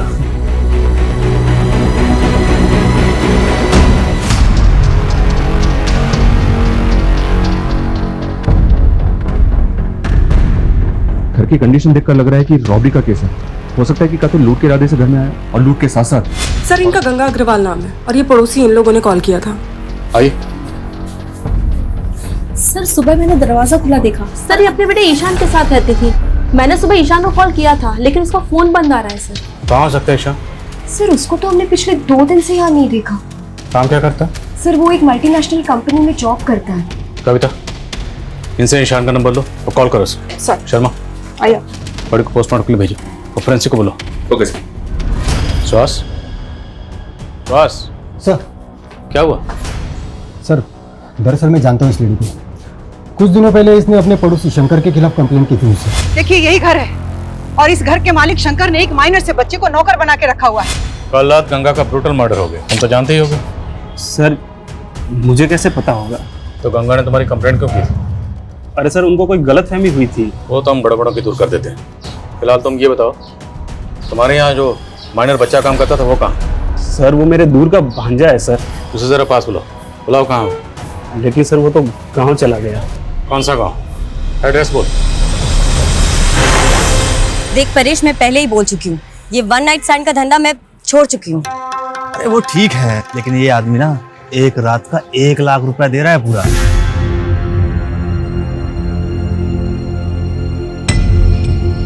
ठीक है, 1 लाख बोल दे उसको, वर्षा आ जाएगी। ठीक है। साले यहाँ हम लाखों का धंधा कर रहे हैं और तू बस 1 लाख रुपए के लिए मुझे। अरे बेबी सोच, जो आदमी एक वन नाइट स्टैंड का तुझे 1 लाख रुपए दे रहा है वो कितनी मोटी आसामी होगा। अरे तू उसके साथ एक रात बिता, फिर उसकी पूरी हिस्ट्री निकाल ले, उसके बाद तो हम उसको अपना बकरा बना ही लेंगे, है कि नहीं?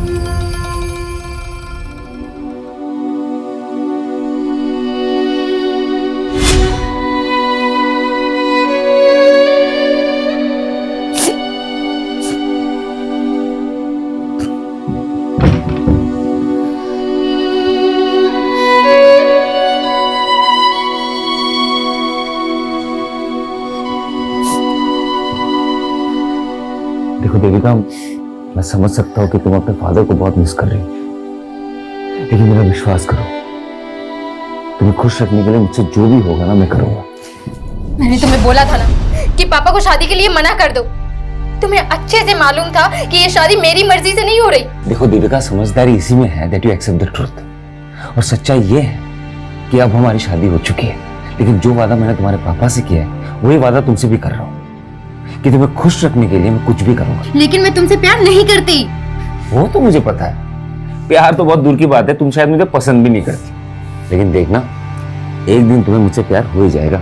सब कभी नहीं होगा, और हाँ, आइंदा मुझे छूने की कोशिश मत करना। सर मैंने देविका का सीडीआर और सोशल मीडिया अकाउंट चेक किया, उससे कोई भी क्लू नहीं मिल रहा है कि उसने सुसाइड क्यों किया। लेकिन सर उसकी डेली एक्टिविटी में एक चीज बहुत अजीब थी, वो चर्च के सामने एक आदमी को रोज खाना खिलाने जाती थी, और वो भिखारी कुछ दिनों से गायब है। तो तुम्हें लगता है उस भिखारी का देविका के सुसाइड से कुछ ताल्लुक हो सकता है? हो सकता है सर। ठीक, पता करो भिखारी कौन है और कहाँ गायब। सर। और सबको बुलाओ। Okay sir. सर, गंगा के बेटे ईशान का कुछ पता नहीं चल रहा है। पता चला है कि वो गंगा के मर्डर से एक दिन पहले से ऑफिस नहीं आ रहा था। तो यू थिंक कि ईशान के गायब होने का उसकी शर्मा उसके गायब होने की कुछ और वजह भी हो सकती है। ईशान के कॉल रिकॉर्ड चेक करो। Okay sir. और सर, गंगा का फोन अनलॉक हो गया जो हमें क्राइम सीन से मिला था। उसके फोन के रिकॉर्ड के मुताबिक उसने लास्ट कॉल केदार वर्मा को किया था। सर दरअसल गंगा जी गरीबों और बेसहाराओं के लिए एक रैन बसेरा बनवाना चाहती थी, तो वो मेरे थ्रू ही सर जमीन देख रही थी, इसलिए मैंने उनको कॉल किया था। सर आप गंगा जी को कब से जानते थे? करीब 6-7 महीने से। उनका किसी से कोई झगड़ा, कोई दुश्मनी? सर इसके बारे में तो मुझे कुछ नहीं पता है सर। अगर गंगा कोई जमीन खरीदने वाली थी तो हो सकता है उसने घर में कुछ कैश ला के रखा और इसी कैश की वजह से उसको मार दिया गया। सर शंकर ने अपने भांजे का जो गांव का एड्रेस दिया था वो फेक निकला, और सर शंकर भी घर पे नहीं है, शायद वो भाग गया होगा। और ये सब तुम्हारी गलती की वजह से हुआ, क्योंकि तूने गंगा की कंप्लेंट को सीरियसली लिया ही नहीं, मुझे तक नहीं बताया। अब खड़े क्या हो, पता करो शंकर कहाँ भाग गया। सर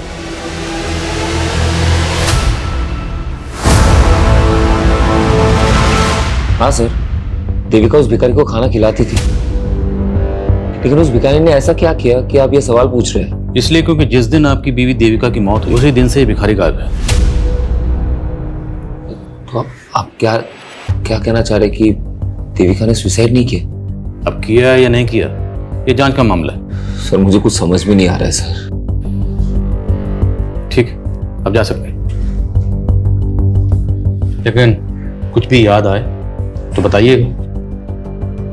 ठीक है सर। मैं कमिंग सर? हाँ। दिन पहले यानी कि 23 जुलाई की रात को इंदौर में बंद हुआ था। उसके कॉल रिकॉर्ड्स के मुताबिक उसको लास्ट कॉल वर्षा नाम की एक लड़की ने किया था। ये वर्षा है सर, ये वर्षा सूरत की रहने वाली है, और सरप्राइजिंग बात यह है कि तुम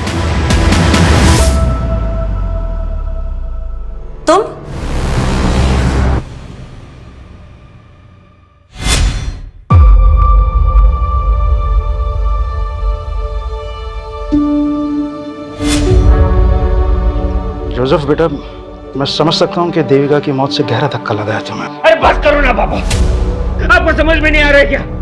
आपकी वजह से मेरी और देविका की जिंदगी बर्बाद हो गई है। ये कैसी बात कर रहा है बेटा? और नहीं तो क्या, आपको पता था ना देविका मुझसे शादी नहीं करना चाहती थी, लेकिन उसके मर्जी के खिलाफ आपने उसकी शादी मेरे साथ करवा दी। कितनी मुश्किल से मैंने उसके दिल में अपने लिए जगह बनाई थी। देखिए ना क्या हुआ, एक बार भी उसने मेरे बारे में नहीं सोचा। ये तो छोड़ा, हमारे बच्चे के बारे में नहीं सोचा। बेटा मैं भी तो यही जानना चाहता हूँ, तुम दोनों के बीच में तो सब कुछ ठीक चल रहा था, फिर देविका ऐसा कैसे कर सकती है? कहीं किसी ने उसे मार तो नहीं दिया? किसने? मैं भी तो हो सकता हूँ ना। कैसी बात कर रहे हो तुम? पापा आप भी तो हो सकते हो। जोसेफ, तुम्हें कौन है उसका दुश्मन? जोसेफ, किसने मारा? अपने आप को संभाल। जोसेफ अपने आप को संभाल। मैं पागल हो रहा हूँ। जोसेफ अपने आप को संभाल। मेरा दिमाग खराब हो रहा है, मुझे समझ में नहीं आ रहा मैं क्या करूंगा। जोसेफ अपने आप को संभालने मुझे की कोशिश नहीं करो। रहना है। मैं जोसेफ हूँ। बेहतर होगा मैं मर जाता हूँ। नहीं जोसेफ, नहीं जोसेफ, जोसेफ छोड़ से।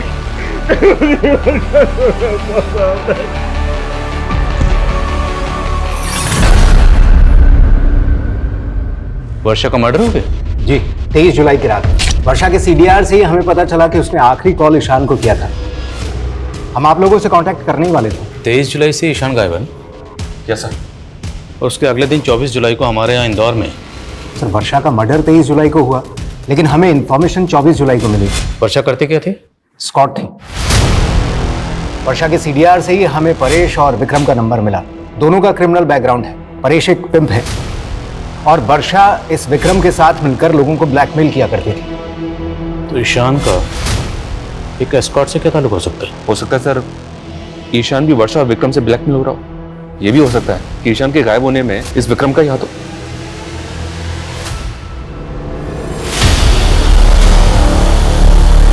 बोलो कविता। सर गंगा के पड़ोसी शंकर के सीडीआर में एक अब्दुल नाम के आदमी का नंबर मिला है। सर ये आदमी थोड़ा सस्पिशियस लग रहा है। कौन है अब्दुल? सर अब्दुल एक मेड एजेंसी चलाता है और कुछ दिन पहले उसके साथ ह्यूमन ट्रैफिकिंग पे पूछताछ भी हो चुकी है। सर देवास पुलिस को शक था कि वो ऐसे लोगों को काम पर लगवाता है जो ह्यूमन ट्रैफिकिंग के विक्टिम है, लेकिन सर उस पर कोई आरोप साबित नहीं हुआ है।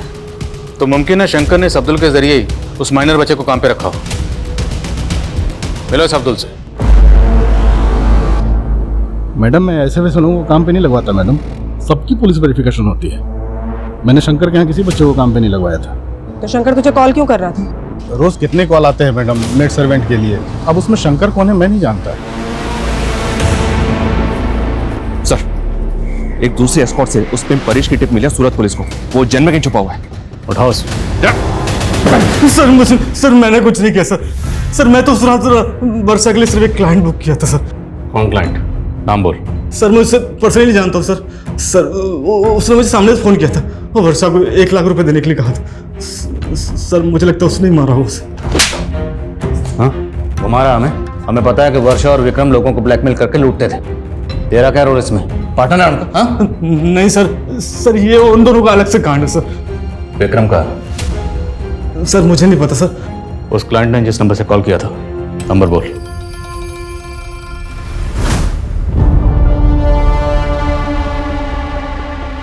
अरे जाना यार जा।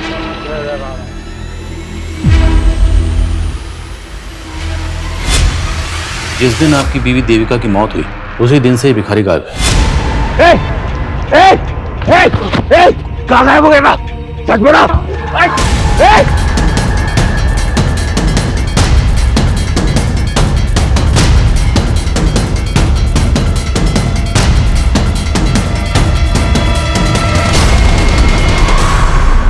परेश ने वर्षा के कस्टमर का जो नंबर दिया था वो नंबर फेक आईडी का है। हो सकता है सर ये वर्षा का कोई ऐसा क्लाइंट हो जो वर्षा से ब्लैकमेल ले रहा हो और उसी ने वर्षा को मार दिया। दोनों केसेस अलग अलग हैं। और सर ये ईशान के गायब होने की कहानी भी समझ में नहीं आ रही। आएगी शर्मा, सब समझ में आएगी। एक बार ये इस विक्रम को ढूंढो फिर सब समझ में आएगी। सर जोसेफ का कॉल आया था, उसने उस भिखारी को एमजी रोड पे देखा है। हम भिखारी लोग हैं साहब, जगह बदल बदल के भीख मांगते हैं। तो हमें सिर्फ ये बता, देविका तुझे रोज खाना खिलाने के लिए आती थी, वो अकेले आती थी या उसके साथ कोई होता था? साहब मैम सब बिल्कुल अकेली आती थी, पर उस दिन साहब एक लड़का आया था जो उनको बहुत परेशान कर रहा था।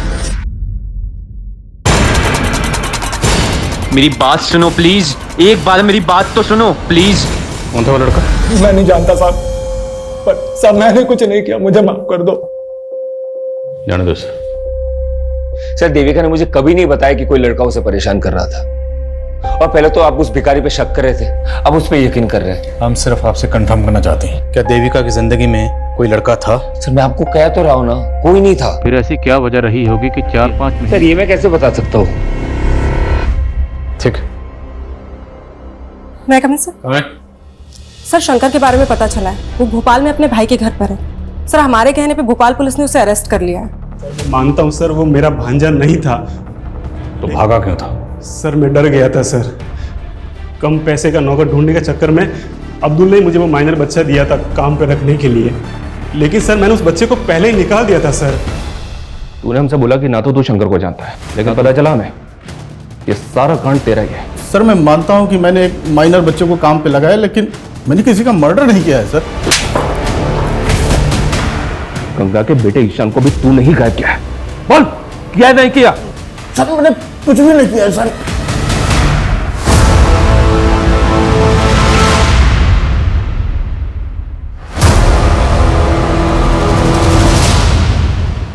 चल ला, अगली किश्त दे। नहीं लाया और ना लाऊंगा। क्या? हाँ, मैंने अपने वाइफ को सब बता दिया है। तुझे जो वीडियो भेजना है भेज। 1.5 आना बनता है तेरी तो। साले तो पुलिस लेकर आया। अब जल्दी से बता। वर्षा तो मेरी पार्टनर थी साहब, मैं उसको क्यों मारूंगा? और ये गंगा कौन है? मैं किसी गंगा को नहीं जानता। मैं बताता हूँ तुझे गंगा कौन। गंगा ईशान की माँ, और ये वर्षा ईशान को कॉल करती थी। अब ये बता कि वर्षा ईशान को कॉल क्यों करती थी? बोल। कौन है तो? कौन क्या? और शक्ल क्या देख रहा है? जल्दी कर। वर्षा तू भी इसके साथ मिली है? अबे वो अपनी टीम में। एक और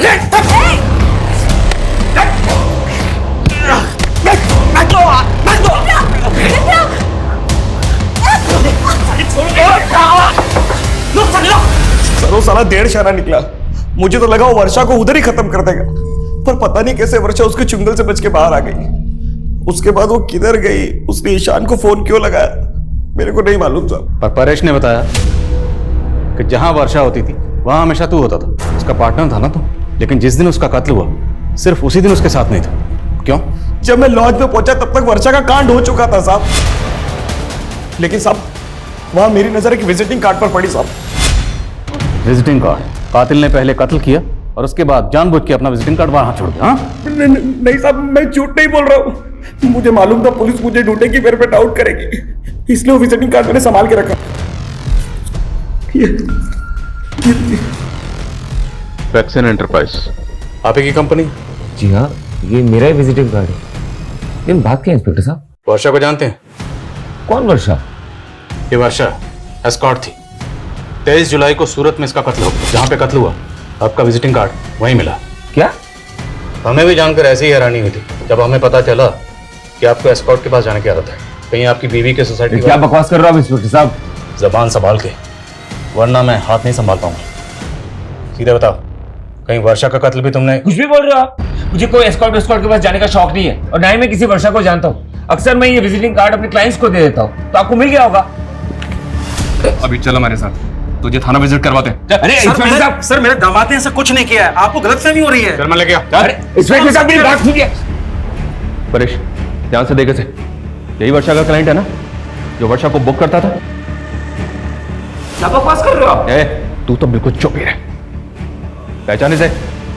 साहब इतने सालों में मैंने कई मर्दों को वर्षा के पास भेजा है, हो सकता है उनमें से ये भी। तू मुझे फंसा क्यों रहा है? मैं तुझे और वर्षा को जानता तक नहीं हूँ। चल ले विक्रम, ध्यान से देखे से, ये वही है ना जिसका विजिटिंग कार्ड तूने हमें दिया था? उस रात लॉज के पास तूने इसी को देखा था ना? और शायद सर, मैं जब वहां लॉज पर पहुंचा तो मैंने इसी को बाहर निकलते हुए देखा था। यही है। अरे आप लोग जानते हैं क्या हो सर? आप उन जैसे क्रिमिनल्स पे भरोसा करके मुझ पे आरोप लगा रहे हो। आपको भरोसा नहीं है तो जैसे मेरी बीवी ने फंदा डाल के मर गई ना, उसी तरीके से मेरे गले में भी फांसी का फंदा डाल के मुझे मार डालो सर। ऐसा घिनौना इल्जाम मुझ पे मत डालो सर, मैंने कुछ नहीं किया है। वर्षा का मर्डर तो सूरत में हुआ था, और जोसेफ की फोन लोकेशन के हिसाब से उसका फोन 23 जुलाई को यहाँ इंदौर में ही एक्टिव था। तो फिर ये विक्रम वर्षा मर्डर केस में जोसेफ को फंसाना चाहता है? कहीं ऐसा तो नहीं कि 23 जुलाई को जोसेफ का कोई क्लाइंट सूरत गया था जिसे उसे अपना विजिटिंग कार्ड दिया था? जोसेफ के क्लाइंट की लिस्ट निकला। Okay sir. और सर ये जोसेफ का करना क्या है? छोड़ दो फिलहाल, लेकिन नजर रखो। ओके।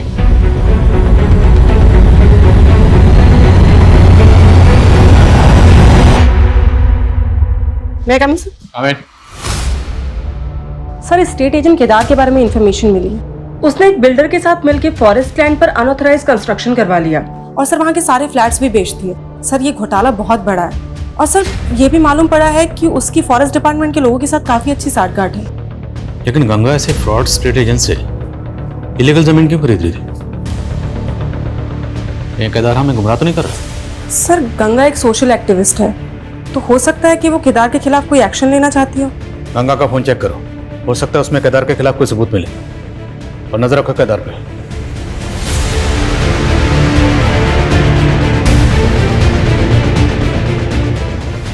सर, गंगा के फोन का डेटा चेक किया। उसके फोन के डेटा से एक वीडियो रिट्रीव हुआ है जो पहले डिलीट किया गया था, और वीडियो काफी शॉकिंग है। ये देखिए सर।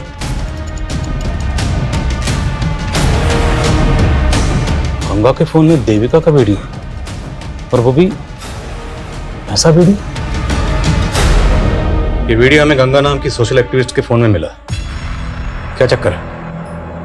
क्या छुपा रहे हो? मैं कुछ छिपा नहीं रहा सर। मैं तो जानता था भी इस वीडियो के बारे में। और ये देविका के साथ कौन? यही तो हम जानने हैं कि देविका के साथ किसने और क्या। सर मुझे इस वीडियो के बारे में कुछ नहीं पता। मेरी बेटी के साथ ये सब हो रहा था। आप नहीं जानते इस बारे में? क्या देविका ने भी आपको कभी नहीं बताया कि उसके साथ ये सब हो रहा था? नहीं सर। ये देविका का हस्बैंड और फादर वाकई इस वीडियो के बारे में कुछ नहीं जानते, या फिर वो कुछ छुपा रहे हैं? और सवाल ये भी है कि गंगा जैसी सोशल एक्टिविस्ट के मोबाइल में उसने डिलीट क्यों की? हो सकता है सर देविका किसी से ब्लैकमेल हो रही हो और उसने गंगा से मदद मांगी हो।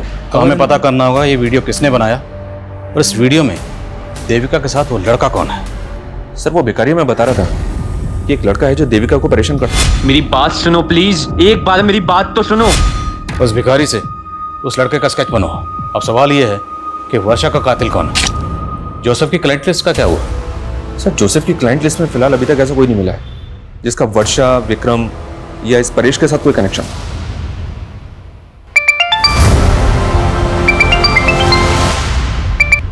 हेलो,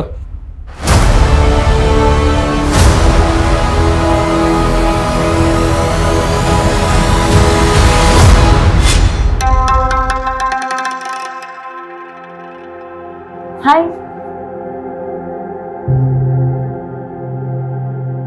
आप किसी का वेट कर रहे हैं? एक्चुअली मैं कंपनी ढूंढ रही थी।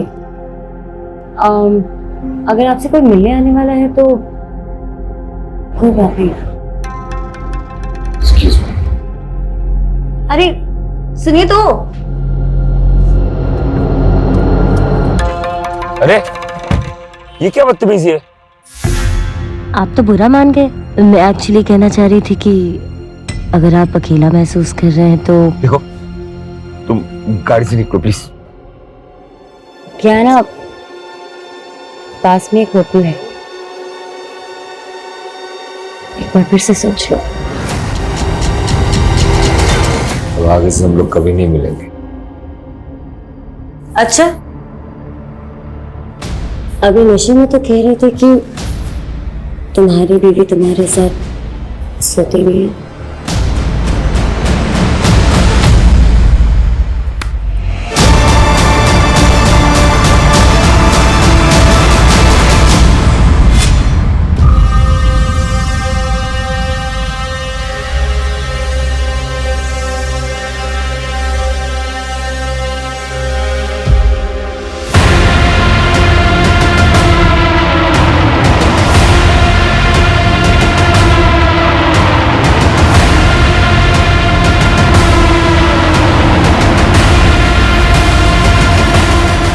लिख के तूने ही अपनी माँ का मर्डर किया है, इसलिए अब तू भी सुसाइड कर रहा है। चल लिख।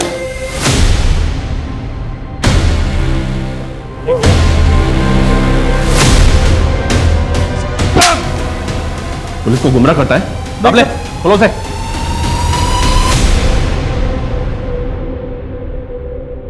सर मैंने गंगा को नहीं मारा है सर। अबे ओ, तेरी बात पे पहले भरोसा करके देख चुके हम, अभी और नहीं, अभी सिर्फ सच बोल। मेरा यकीन मानिए सर। सर मैं झूठ नहीं बोल रहा हूँ सर, मैं उसको सबक सिखाना चाहता था क्योंकि उसने मेरा जीना आराम कर दिया था सर। देखो गंगा, मेरे किए गए घपलों से तुम्हें भी फायदा हो सकता है, तो ये 5 लाख रुपए लो और अपना मुंह बंद रखो। केदार, फॉरेस्ट डिपार्टमेंट की जमीन पर जबरदस्ती कब्जा करके तूने झूठे कागज बनवाए और तो और लोगों को फ्लैट भी बेच दिए।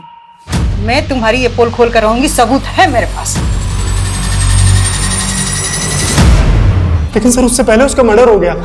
और सर मेरा यकीन मानिए, मुझे नहीं मालूम उसको किसने मारा है। शर्मा, बड़ी टेढ़ी खीर आई, पहले इसको जरा सीधा करो फिर बात करते हैं। सर नहीं, जाओ।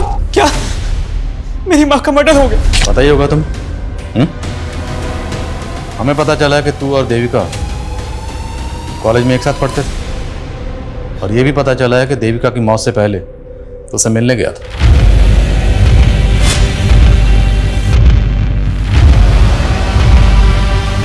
देविका प्लीज मेरी बात सुनो। देखो, हमारे बीच जो भी था सब खत्म हो चुका है। मेरी जोसेफ से शादी हो चुकी है। आइंदा मुझसे मिलने की कोशिश मत करना। देविका, मानता हूँ सर कि मैं देविका को कॉलेज टाइम से प्यार करता हूँ, लेकिन आप ये सब क्यों पूछ रहे हैं? ये वीडियो तुम्हारी माँ के फोन में मिला। सर मेरी माँ के फोन में? वीडियो में ये देविका के साथ कौन है, और ये वीडियो तुम्हारी माँ के फोन में क्यों था? सर मेरा यकीन कीजिए, मैं नहीं जानता इस बारे में सर। वर्षा के बारे में तो जानते हो ना? क्या कनेक्शन है उसके साथ? कुछ छुपाना मत, वरना बुरे फंसोगे। बोलो। सर देविका को खोने के बाद मैं अपनी लाइफ से फ्रस्ट्रेट हो गया था सर, और इसी फ्रस्ट्रेशन में प्रोस्टिट्यूट्स के साथ तभी सर मैं वर्षा के कांटेक्ट में आया। लेकिन सर वो तो मुझे ही लूटने की कोशिश कर रही थी। पानी।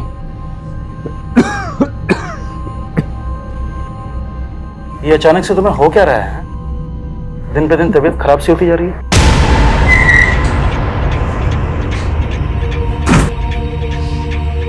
चलो चल, अरे चल हमारे साथ। अरे सर मैंने क्या किया? एक मिनट किया। सब बताएंगे तुझे, लेकिन लॉकअप में। अरे सर मेरी बात तो सुनिए। चलो सर। अरे सर मेरी बात सुनिए। कुछ नहीं किया ही नहीं सर। मुझे क्यों लेके आया? मैं कह तो रहा हूँ मैंने। यूसुफ, सर तुम्हारे नाटक से पर्दा अब उठ चुका है। हमें पता चल चुका है कि तुम सिटी हॉस्पिटल में एक लंबे अरसे से अपना इलाज करवा रहे हो, क्योंकि तुम HIV पॉजिटिव हो। तुम्हें ये बीमारी मिली वर्षा से, और फिर तुमसे तुम्हारी बीवी देविका को। 23 जुलाई की रात को तुम यहाँ इंदौर में नहीं बल्कि सूरत में थे। तुमने क्राइम शोज में देखा कि कॉप फोन लोकेशन से ही क्रिमिनल तक पहुंचते हैं। तुम बड़ी चालाकी से अपना फोन यहाँ छोड़कर ट्रेन में ट्रेवल करके सूरत पहुंचे, लेकिन तुम सूरत के रेलवे स्टेशन के CCTV कैमरा में कैप्चर हो गए। Start now. उस वर्षा की वजह से देविका और मेरा बच्चा दोनों इन्फेक्टेड हो गए, और ये बात मुझे देविका के डॉक्टर से पता चला। मैं 4 महीने तक ये बात देविका से छुपाता रहा, लेकिन एक दिन उसे ये बात पता चली गई। अरे देविका, मैं तुम्हें कहाँ ढूंढ रहा हूँ और तुम यहाँ पे हो। अरे तुम्हारी वजह से मैं HIV पॉजिटिव हो गई, और मेरा बच्चा भी। मैंने तुम पे भरोसा किया और तुमने मुझे धोखा दिया। नहीं देविका, तुम गलत समझ रही हो। I am really sorry. देखो मैं ये सब नहीं करना चाहता था। मेरी बात सुनो देविका, मेरी बात सुनो देविका। मैंने उस पिंक परेश का पता लगाया और एक फेक ID नंबर से उसे कॉल किया और वर्षा को हायर किया। तो मुझे समझ में नहीं आया कि ईशान ने ऐसे क्यों किया। सर देविका जोसेफ की हो चुकी थी, जो मुझे हरगिज बर्दाश्त नहीं था। मैं देविका और जोसेफ से बदला लेना चाहता था, और मैंने एक प्लान बनाया कि वर्षा जोसेफ को HIV इन्फेक्ट कर दे।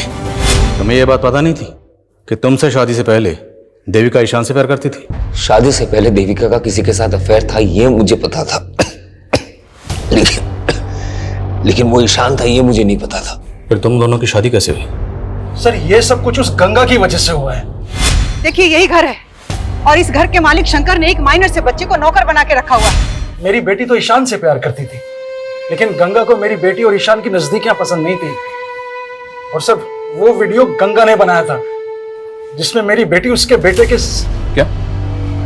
उस वीडियो में जो लड़का है वो ईशान है? मैडम मुझे सच में नहीं मालूम था कि मेरी माँ ने हम दोनों का कोई वीडियो भी बनाया था। सर वो औरत जितनी भी महान बनती थी, लेकिन बहुत गिरवी औरत थी। महेश, देखिए अपनी बेटी की करतूत। कौन बोल रही हैं? गंगा अग्रवाल। तेरी बेटी ना मेरे बेटे को अपने प्यार के जाल में फंसाने की कोशिश कर रही है। ये कैसी बातें कर रही हैं आप? जो लड़की शादी से पहले मेरे बेटे के साथ सो सकती है, वो लड़की किसी और के साथ भी सो सकती है। और अगर तूने अपनी बेटी को नहीं समझा है ना, तो ये वीडियो वायरल कर दूंगी।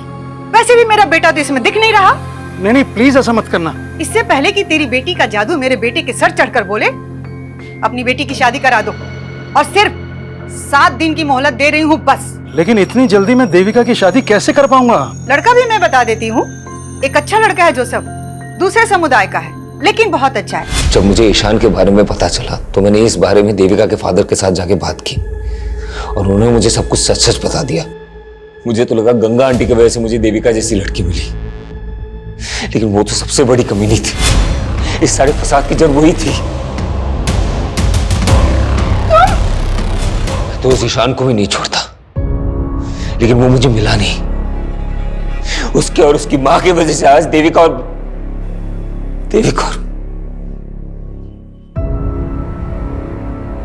सर कई केसेस में अक्सर गंगा जैसी विक्टिम के किरदार कुछ इस तरह से नजर आते हैं, ऐसा लगता है कि जैसे क्राइम के सबसे बड़े कल्प्रिट वो ही हैं। और सर गंगा जैसी सोशल एक्टिविस्ट जिसकी समाज में इतनी ज्यादा इज्जत थी, उसने जिस तरह से देविका का वीडियो बना के उसके फादर को प्रेशराइज किया, इस गुनाह की वजह तो उसी दिन पैदा हो गई थी। लेकिन जब जुर्म ने पहली बार दस्तक दी थी, अगर उसी वक्त देविका के फादर पुलिस के पास आए होते तो इस जुर्म को होने से रोका जा सकता था। हमने अक्सर देखा विक्टिम की चुप्पी बड़े बड़े गुनाहों को जन्म देती है। सर जिस तरह से ईशान ने वर्षा का इस्तेमाल करके जोसेफ को HIV इन्फेक्टेड किया है, हैरानी होती है कि लोग अपनी नफरत में किस हद तक गुजर जाते हैं। और ये जोसेफ जैसे लोगों की लापरवाही है जो वर्षा जैसी अनजान लड़कियों पर भरोसा करके इतना बड़ा नुकसान उठा लेते, जिसकी सजा वो खुद तो भुगतते ही, उनके साथ साथ उसका खामियाजा उनके अपनों को भी भुगतना पड़ता है। और इस केस में वो खामियाजा उठाया उसकी बीवी देविका ने, जो बिना किसी कसूर के पहले गंगा की जातियों का शिकार हुई और फिर जोसेफ की लापरवाही का।